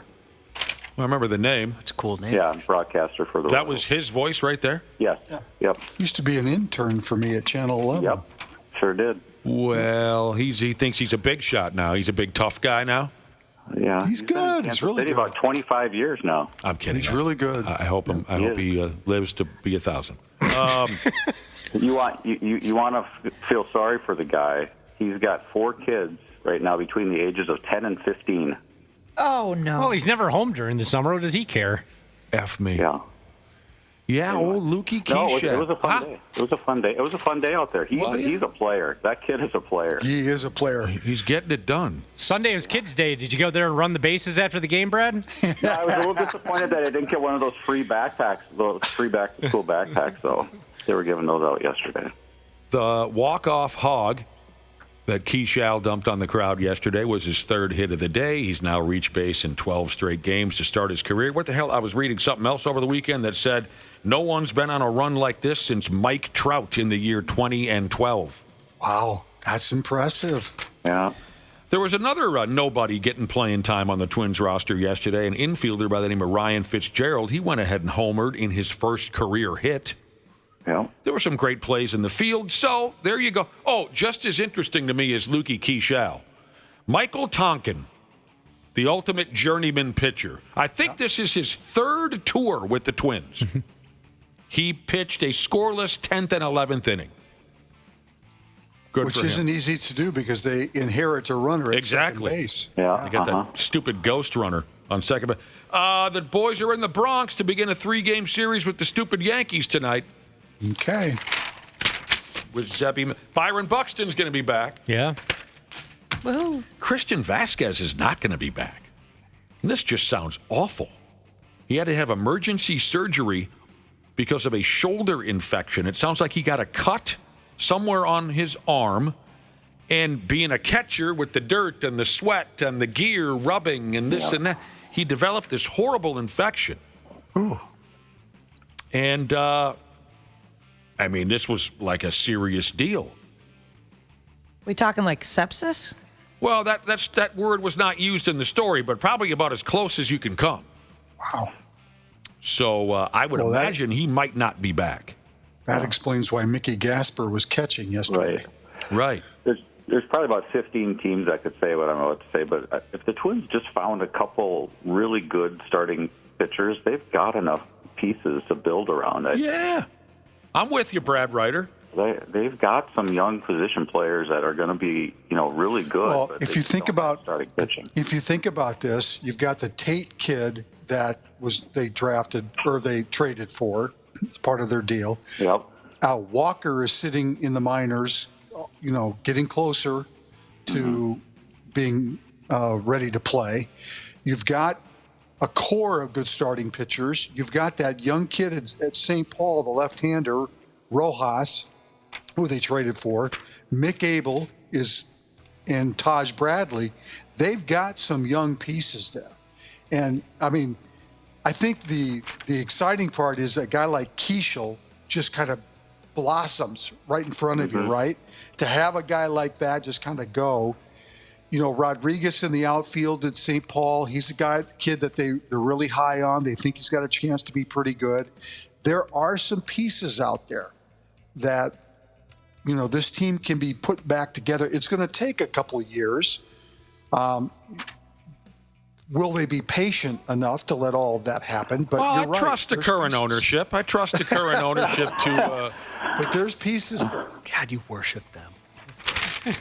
Hey, what am I again? I'm a Polad pocket protector. Yeah, that's a hip phrase.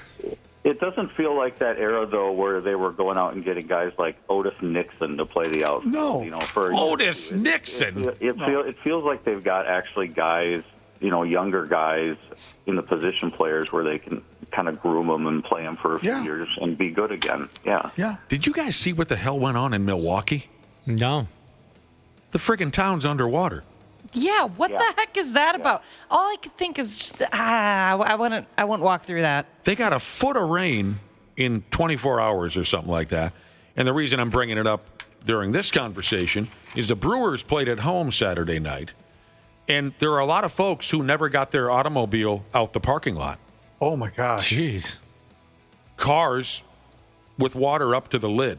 So you're talking about during the game, as the game's being played, the water's just piling up. Well, how could they even play the game if it was raining? Well, they got a lid on the friggin' Oh, they got the lid on the place. But, water was even coming through that. Oh, you would think that the people would announce in the, they would, on the public address. Maybe they did. I don't know. They probably didn't want them to go run out in the parking lot and get washed away. Well, I would rather you tell me and let me go get my car than surprise They had to cancel the state fair. I mean, they had to Oh, no. Leonard Skinner was supposed to perform.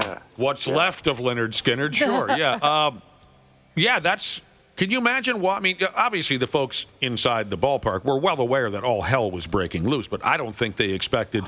You imagine Josh and I walking out after the ball game. I throw Josh my keys, of course, because I've had too many beers. And the car is just gone. It's floating. There's a lot of people who never got their car back from the ballpark Saturday night. That's Randy's wet dream, canceling the state fair. That's one of them. Does the other involve Sidney Sweeney? Because we share that in common. Check out his birth certificate. His dreams are dry as a bone. What's the old joke? Dry dreams and wet farts. Sorry, that's gross. Yeah. They're really funny, though. Got out of hand. Oh, man. Now, this is hilarious. Yankees, Twins are going to New York now. Yankees all-timer Mariano Rivera tore an Achilles tendon during an old-timers game.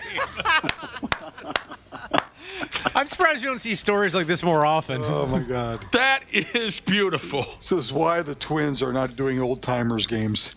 55 years old, he's got to go in and have his Achilles put back together. Oh, man. From horsing around during an old-timers game. Apparently, he was pitching, and Willie Randolph hit the ball at him, and he acted like he was still the ball player, and his Achilles just went weep, and there he went down.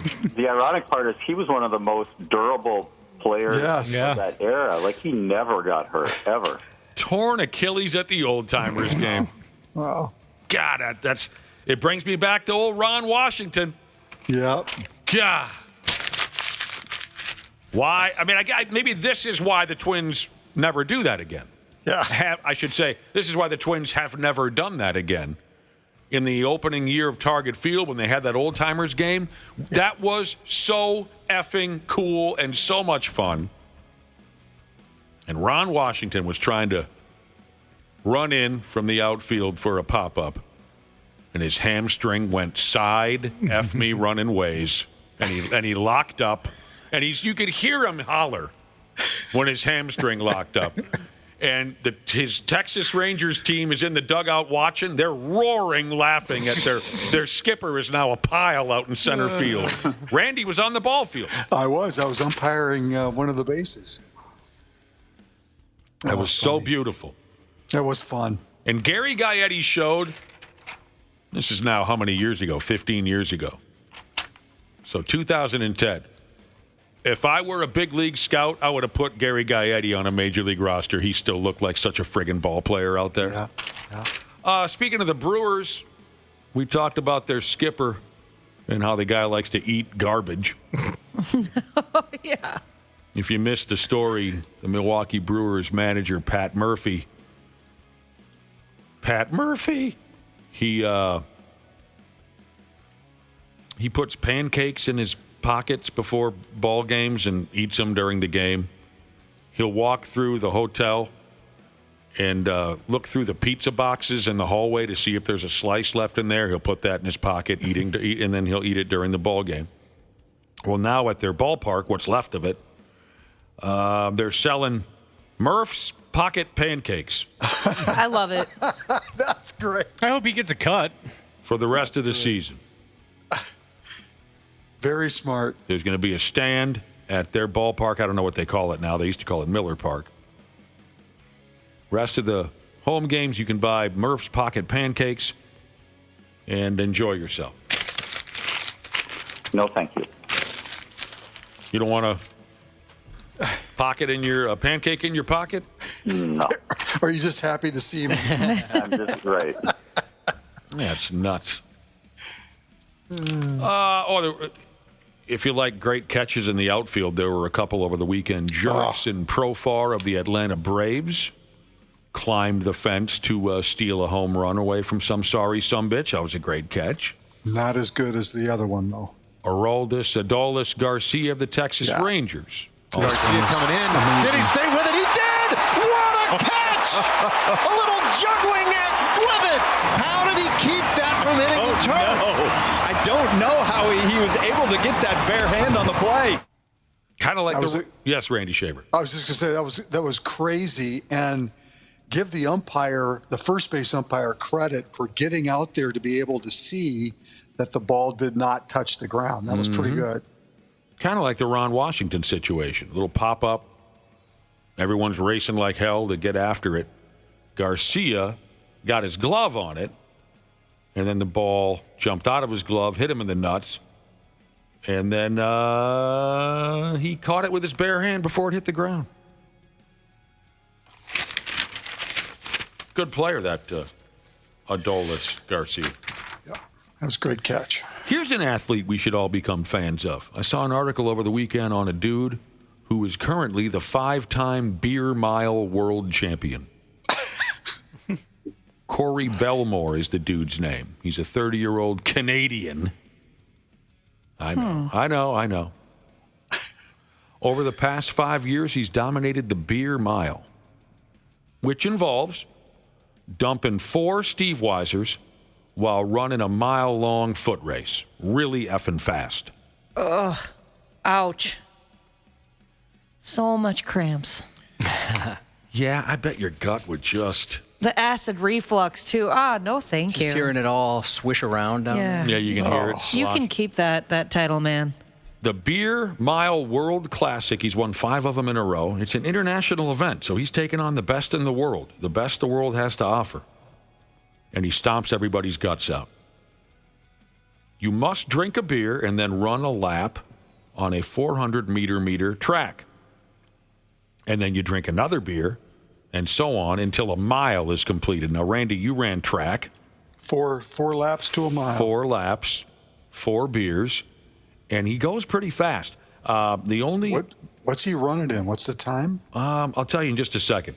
Okay. There are other rules you need to be aware of in case you're a young kid and someday you want to run the beer mile.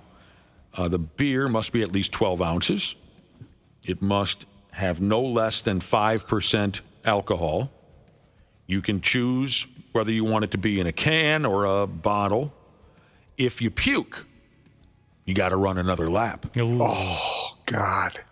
With another beer, or just as punishment, you got to run it? Puking rally. All I have here is you have to run it. Okay. Let's see. What did he put together? 4 minutes, 27 seconds. Okay, that's his... That's pretty dang good. Yeah, with or without the beer. Yeah. That's with the beer. At the last Beer Mile World Classic, they hosted it in Portugal or some godforsaken place. He broke his own world record for the beer mile when he ran 4 minutes, 27 seconds. For reference, the fastest mile ever is 3 minutes and 43 seconds, set by some dude who was not drinking beer. Just a regular foot racer. And that's an incredible time. Oh, yeah. That's amazing. This Belmore kid said, I think a lot of people think maybe I'm a booze bag or a bad influence because I'm doing these races. But he says, I knew I could chug from a young age. Pimp alert. Right? This guy was winning chug-a-lug contests when he was 4. Apple juice chug-a-lugs. I used to get, or my brothers used to warn my parents that I was going to be good at chugging beer and booze when I got older because we would do like water chugging contests. And I guess I was always really good at it. Like, oh, you watch out for her. Well, did you become a good chugger? Yeah, I think I'm pretty good. Yeah, they nailed that prediction. I've beat a couple grown men at some shotgun races, so. This Belmore. Wait till after that baby's born and you get the green light again. Oh. She's been looking forward to it. Yeah, she has. Yeah, but my tolerance isn't going to be the same. I don't know if I'm ever going to get back to my tolerance level. Practice. I believe in you, Ashley. Thank you. Don't worry about it. Belmore, Mr. athlete, you'll just have to train. Corey Belmore, the king of the beer mile. He was a competitive runner in college. He specialized in the 800-meter meter and the 1,500-meter meter. He has represented Canada in international foot races.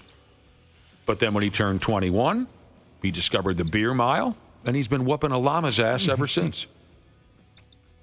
It's pretty impressive. I don't know how you don't cack. I was never a good chug-a-lug guy. But I had some buddies who just were. It was obscene how fast they could wipe out a pitcher or a glass, or it doesn't matter. If you stick your tongue out a little bit, it opens your throat up. Yeah, the buddy in our group of friends whose best chugger was the Take skinniest. it easy, Brad. I know. Dirty. Brad. There's no other way to explain it. Brad is jacking off. Brad is sorry, Dana. Brad is sorry. What were you saying? I was going to say the best chugger in our group of friends wasn't one of the big guys, the scrawniest, skinniest cross-country runner. And he can chug a beer as fast as he can pour it out of a glass, he can finish it.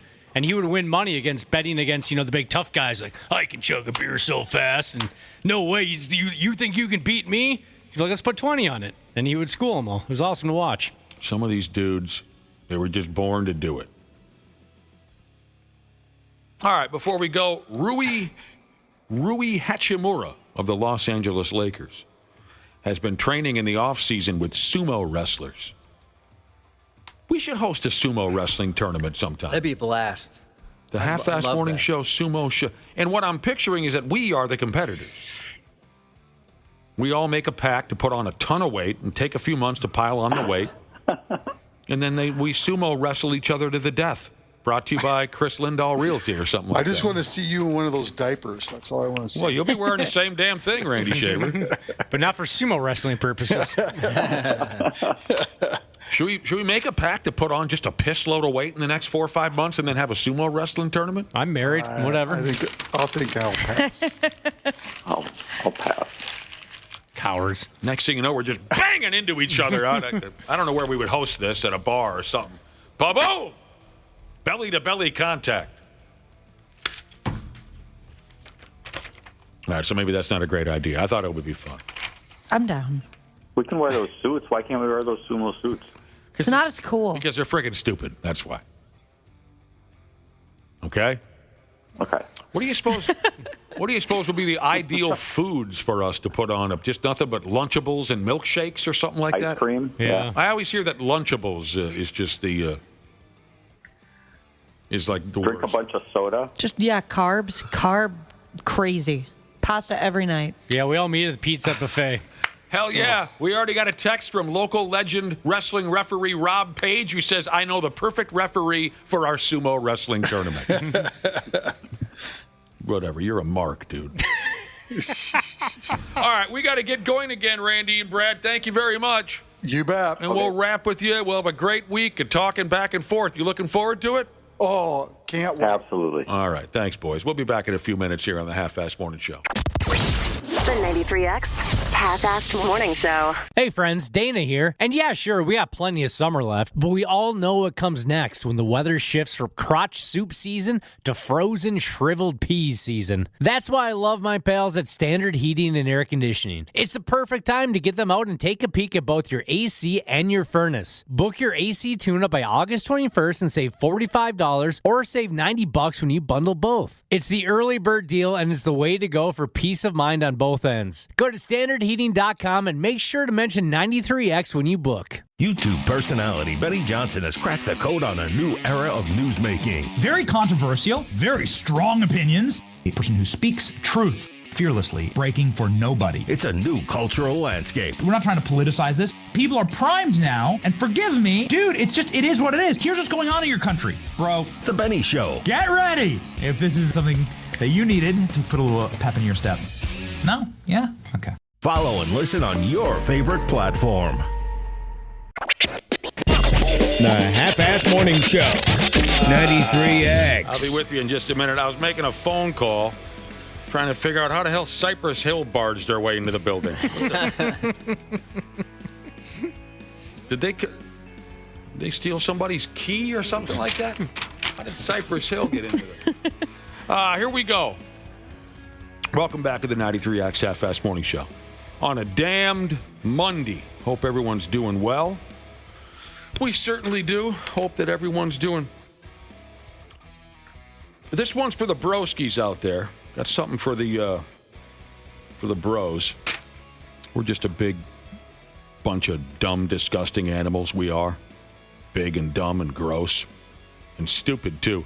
How we get women to look our way, I have no idea. But let's try this. I have something in front of me that might help us out. See if this can help. A new report talking about the most and least attractive hobbies dudes can have. We were talking hobbies earlier. Josh has got a new one. He's a flamethrower owner-operator. Not in the report, Josh. They didn't bring that up? No, they didn't. I think it doesn't need to be, right? It's a given. I suppose it goes without saying. That's obvious. I'm also a relatively new flamethrower owner-operator. So this report, the most and least attractive hobbies that a dude can have, according to women. So they're flat out telling us what we could. Ashley, off the top of your head, what is a hobby that a man has or could have that you go, wow, wow, wee, wah? Hunting and fishing. Hunting and fishing. Yep. Not in the report. What? I hear the opposite from some women. They say, if I see one more guy holding a fish in his dating profile photo, I'm just going to lose my mind. See, no, I'm fine with that. Leave those men for us, because I loved seeing that when I was on those dating sites. That would get a swipe. I think swipe right is good. Yep. Yeah, every time for me. Dude holding the fish. Yep. You like that? That's what you're a fan of. Heck yeah. All right, I'll level with you here right from the get-go before we go any further. The list of hobbies here that, according to women, are the most attractive, they suck. They suck, and I want nothing to do with any of them. This list, at least the list of hobbies that we dudes can have that women find attractive, terrible. Terrible. There's really not a lot on there. So no, there's not. But I think they suck so bad that, okay, according to this report, the number one hobby that a dude can have that attracts a lady, reading. Hello, ladies. Josh is in the money. Yep. Just finished a book yesterday, starting one today. Josh is going to go to the local Applebee's and sit at the bar with a book and just kind of put it there in front of him. Oh, I'm sorry. You caught me reading. Yeah. You know, this is my favorite hobby. Yeah. I don't want my man to be a reader, because then I'm going to feel bad about me not reading. You're going to feel bad about yourself? Yeah. It's like I don't want a man that's like really into working out, because I'm just going to feel like a lazy POS. Oh, see, I'm a true reader, baby. You will read despite any conditions. I will read you out. Whenever, wherever. Mm-hmm. There's true eaters. There's true readers. Josh is both. I see texts coming in. Come on, drinking, they're saying out there, as far as attractive habits that dudes can get involved in. Come on, gambling. One time. Working on cars? Come on, baby. Riding a motorcycle? No. The number one answer, reading. Josh, you really finished a book yesterday and starting another one today. Yep. And I'm all caught up with Brad Thor's the author for, I know a lot of people read Brad Thor, his final book. His most recent book, I should say. When the hell do you find the time? Usually on the weekends. On the weekend? Yeah, and then I'll, during the week, I kind of cheat. I hybrid, because during the week I'll listen to the audiobook on my way to and from work. Hybrid. But on the weekends I'll read a lot. You find a room all to yourself, you sit down, and you just start reading. Yeah. And there's no test? You're not being tested on this? No. The number one most attractive hobby for us dudes is reading. Come on. All right, are you ready for the suck storm to continue? Yes. Learning a foreign language. No. No. Doesn't really do anything. I can see the benefit in learning a foreign language. How cool would it be to learn how to speak Japanese, and then you go to Japan and you can commute? I can see the value in it, but my God, I'm just not cut out for that. That's going to lead to them yelling at me in a foreign language and me not knowing what they're talking about. I think that's cool when people are multilingual. All right. This person, somebody texted in just 2 fingers crossed emojis and wrote, beating off? We'll find out. Yeah. I like a man that masturbates. Yeah. Yeah, fingers crossed for you beater offers. We'll find out. He's a real go-getter. Reading, learning a foreign language. Again, I can see how that would be beneficial to learn a foreign language. And fun in some situations. You run into somebody at a bar who also speaks Biafran when you have a conversation. But I'm not cut out for that, for Christ's sake. All right, there's one hobby here. Again, these are, according to women, these are attractive hobbies that we men can possess. There's one that I guess could be defined as cool. Playing, how do you call it, a musical instrument. You can play the guitar or the piano. That's pretty cool. I thought there were 2 on the list that were cool.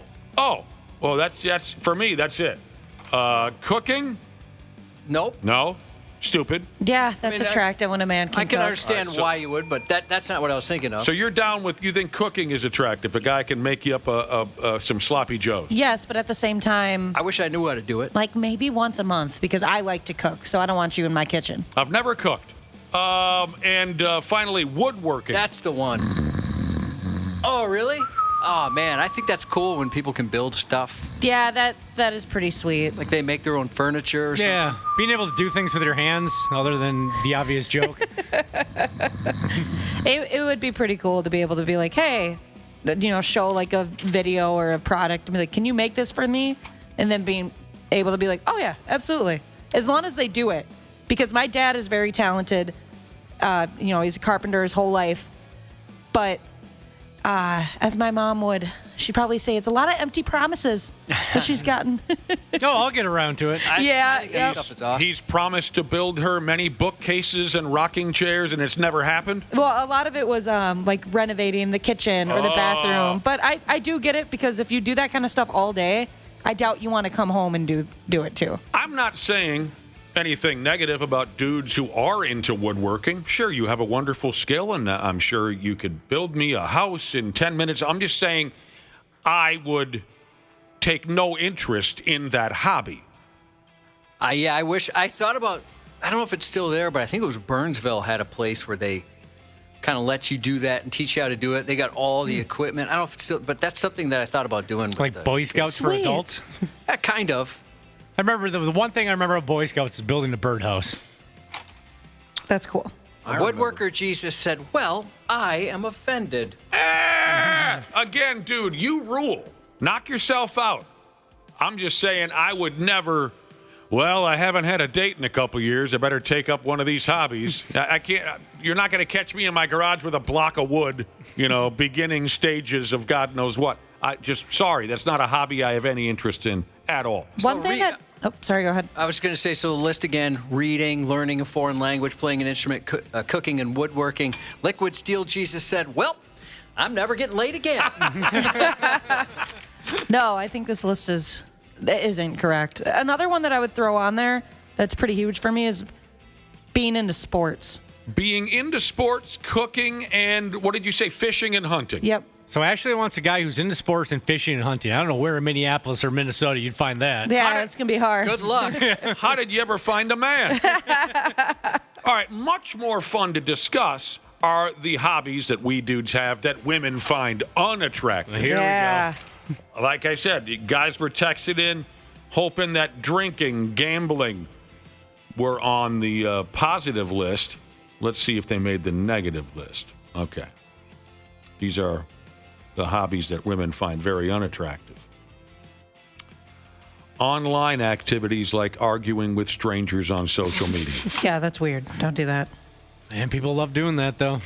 Oh my gosh, I've always could you imagine, Dana? You'll understand this, finding out that your partner has a burner account on social media and they just start political fights all day. Just arguing anonymously on Reddit about politics. Gross. Oh, that's grounds for divorce. Mm-hmm.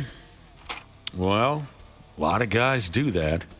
Jump online, start a fight with a stranger because they're, enter in your political party. Okay. Chicks don't like it if one of our hobbies is watching porno movies. Yeah, it should be a hobby. So the guy who had his... But we're just supporting women. Meanwhile, they're spending $200 a month on OnlyFans. So the guy who had his fingers crossed over beating off being an attractive hobby, sorry, bro. Yeah, they don't want a true beater. They're not interested in that. Crypto investing? I don't even know what that is. Yeah, we kind of mentioned them last week, Nick. Crypto bros. Oh, yes. They're the ones taking credit for the dildos on the basketball court. Mm-hmm. Or the WNBA, to be specific. Right. Okay, crypto bros, that rings a bell. Crypto investing, I wouldn't even know where to begin. But I probably have more luck than if you put that block of wood in front of me. But crypto investing, women don't like that. Comic book collecting. That's endearing. Probably not nowadays attractive. It seems they're more respected. It's more accepted these days. Yeah. I don't know anybody who collects comic books. I never got into it either, surprisingly. Cosplay? What are we saying here? I'm like dressing up. Like Darth Vader and going to a convention or something? Like reenacting a war or something. All right, I definitely think that's pretty cool, though. Yeah, but that's because I like to go all out for things like the Renaissance Festival. I think it's pretty cool. Is there a line there, though, Ashley, where... Yeah, maybe don't do the voice along with it. Your husband is walking around all day going... doing the Darth Vader thing or whatever. In bed. Yeah, in bed. Oh, my gosh, no. Do you want to see my lightsaber? My wife hates when I do character voices. And I get a little wacky sometimes. Like I'll watch a De Niro movie, a gangster movie, and I'll want to walk around the house the rest of the day. Hey, wait, all that. And she hates it. She hates it. And I have a lot of fun with it. She shuts me down right away when I do my De Niro bit. Maybe she's jealous. Probably. Yeah. You know what else the ladies don't like, Josh? What's that? When our hobby is clubbing. Oh, let's hit the club. Come on. I like to take off my shirt, put on my gold vest, and get out there and party. Okay. This person says on the list of things women are attracted to, I'm literally 5 for 5 on this list, but still single. Slowly starting to realize I might just be very ugly. Oh, no. They don't like us when all we want to do on the weekends is hook up with our dudes and go to the club. Ding, ding, ding, ding, ding, ding, ding. You got me fist bumping a little bit there. That's such a fun mental image. And the last two are obvious, I guess. Hobbies that women find unattractive. Drinking too much hooch. Smoking too much ganja. Yeah, there's got to be a limit. It's funny because my wife's the opposite. Yeah, She she's wants trying me to get drunk and high all the time. I think she doesn't like my normal personality. It's like over the weekend, I'm like, I kind of want to go buy some booze. And she was all for it. She lit up. She was excited. But she doesn't drink. She doesn't smoke ganja. Nothing. Oh, I bet it's because I've learned from this program that you're a very happy drunk, loving drunk. I love when my husband gets intoxicated because he is just the biggest lush. I love you. You're so pretty. That is true. Maybe the wife just wants you to relax. Yeah, possibly. Because you are wound kind of tight sometimes. Sometimes. Oh, you get wound tight. I think what happens is 90% of the time I'm not, but the 10% that I am, I spiral a little bit. It's madness. Yeah. It's madness. She just wants you to loosen up a little bit, by damn. So there you go. Has she ever said this to you, Josh, your wife? Has she ever said, I'm going to get you high today? No. Has she ever said, it's Friday and you ain't got shit to do? She has. She loves that movie. I wonder if she's going to end up just like spiking one of your drinks sometime with some THC. That'd be fun to see. All right, here's the other. I worry about, like, you know how they say some people get super, like Nick had a bad experience. You get real paranoid and whatnot. When I smoked grass? Yeah. Oh, yeah, when I was a young kid, when I'd smoked grass, I'd turn into a maniac. I'm going to be honest. I could totally see it going that way for you, Josh. I think that's how it would go. Yeah. Cubby, climbing the walls. Yeah, not interested. But maybe that had to do with the fact that I would usually whack down a 12-pack before I started smoking marijuana. I don't know. Bingo. But when I was a kid... Really, that's what has... Oh, okay. When I was a kid, when I'd smoke the geef, I'd climb the walls. All right. Here's the thing. Back to the dudes. You know. We're just big and stupid. If we ever do get a woman to show a liking to us, maybe we had all the right hobbies. We were learning foreign languages and reading books and woodworking. We get a woman interested in us. We F it up. We F it up. 93X, the home of the half-assed morning show. We're loading up already to roll clear of this nightmare. Thanks for listening. We'll be back tomorrow at 5:40. We were talking about dudes, specifically hobbies that we dudes could get into that women find attractive. And the list was kind of lame. Reading. What else was in there, Josh? Woodworking was on the list, cooking, learning another language. Here's the deal. Let's say we are able to sucker a gal into liking us, maybe by using some of those cute hobbies. We F it up. 9.5 times out of 10, we F it up. Here's how we do it. Here's how we F it up. The way they put it here is the ways that men ruin the attraction in relationships, where ladies, you know, at one point or another, they looked across the room and said, now we're talking. But it was some time in some of these F-ups. They'd look across the room and say, oh, God. You get too comfortable. Sweatpants come into play. Yeah, I don't wear sweatpants, but certainly when my wife said yes to the proposal, what an idiot, I definitely stopped going to the gym immediately, and I stopped spending any real money on clothes. If you're running around the house too often in your filthy, stupid pajama pants, sweatpant thing, that's one way you can F it up. I'm just saying. I'm not trying to start trouble. I'm just saying. This is what the ladies are saying. I had this ratty hoodie. The sleeves were cut off. You know, it was just disgusting, but I loved it. One of those things. It was kind of a comfort thing. Bill Belichick. Yeah, exactly that style. I threw it away recently. I finally got rid of it, and my wife said that was the most romantic thing I've ever done. She hated that. She hated it. Did you know she hated it? Yes, I did. All right. Well, back to hobbies now. We're revisiting that, and some women said this is one way to become unattractive when you get into medieval sword collecting, fantasy football, psycho type stuff, conspiracy theory, podcast dork. Okay, so those are some more hobbies that women will run screaming from. Speaking of fantasy football, I had a girl I was dating once. I said, because I got some odd, I guess, unique hobbies or something. And I go, do you find that weird? Is that unattractive? She goes, honestly, I like it. You're not into fantasy football, craft beer, and playing Call of Duty all day. So like whichever you want, as long as it's not those three things. She was just sick of that stuff? Yep. Here are the other ways we become unattractive to our ladies. Taking a dump with the friggin' bathroom door open. Yeah, don't do that. Don't be an animal.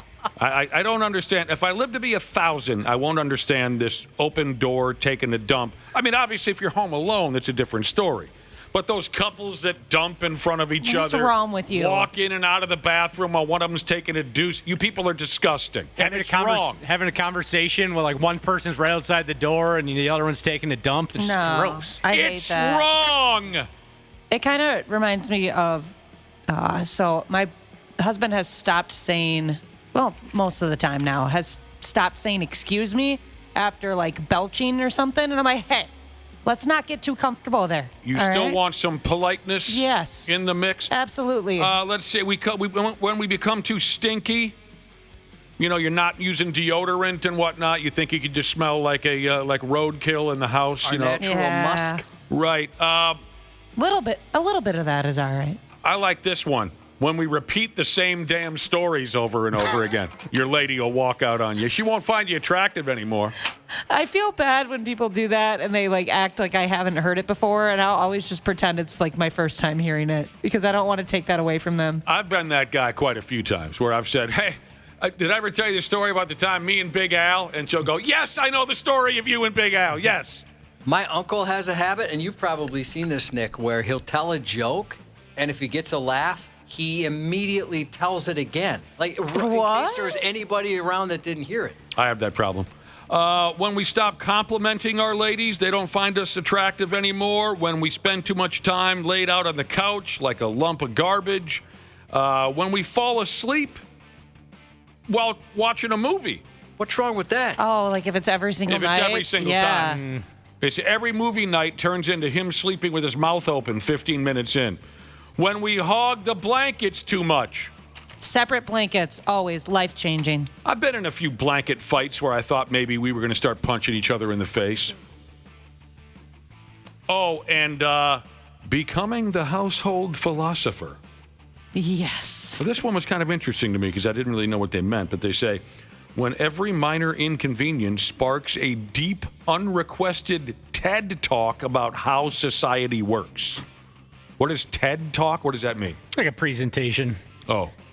Yeah, I'd agree. Various topics, whether they're experts or not. I bet this has gotten pretty bad over the last couple of years, too, with all the politic crap and sure. how hot of a topic that is, yeah. One thing I learned, it probably took me longer than I needed to, is that sometimes they just want to vent to you. They're not looking for you to come up with solutions to solve the problems. They just want to vent and get it out. Oh, sometimes I hate when my husband comes up with a perfectly good solution. I don't need to hear that. I want you to just agree with me that they're being a bitch, and that's the end of it. I've learned that now from being married is that, when a buddy talks to you, he wants your take on it. And sometimes even say, hey, what would you do in this situation? What's your take? And I've learned with my wife that is not the case. She does not want my thoughts on it at all. She just wants to talk about it. I just want you to be on my side. Yeah, that's all she's looking for, I've learned. So you'll say, well, if I were you, and then she'd say, Yeah, or I'd say, you could try. Oop, not interested. Yep. She's not interested in what I have to say. That has made me angry at my husband from him doing that. I'm more angry at him than the person I was complaining about. Now I got two enemies.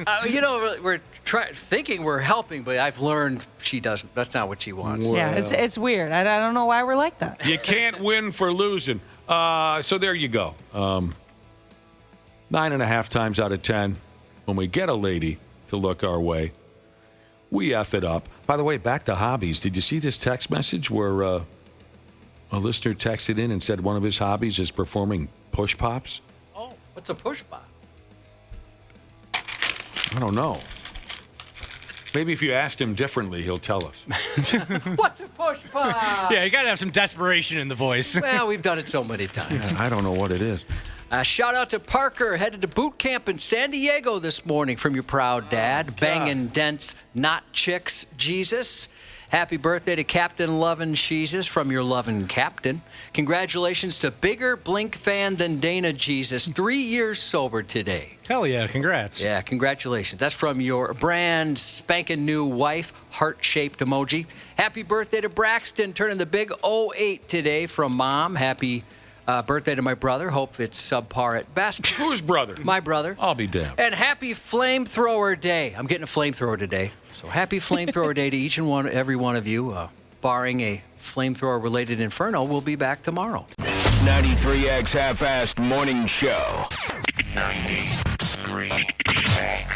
Hey friends, Dana here. And yeah, sure, we got plenty of summer left, but we all know what comes next when the weather shifts from crotch soup season to frozen shriveled peas season. That's why I love my pals at Standard Heating and Air Conditioning. It's the perfect time to get them out and take a peek at both your AC and your furnace. Book your AC tune-up by August 21st and save $45 or save $90 when you bundle both. It's the early bird deal and it's the way to go for peace of mind on both ends. Go to standardheating.com and make sure to mention 93X when you book.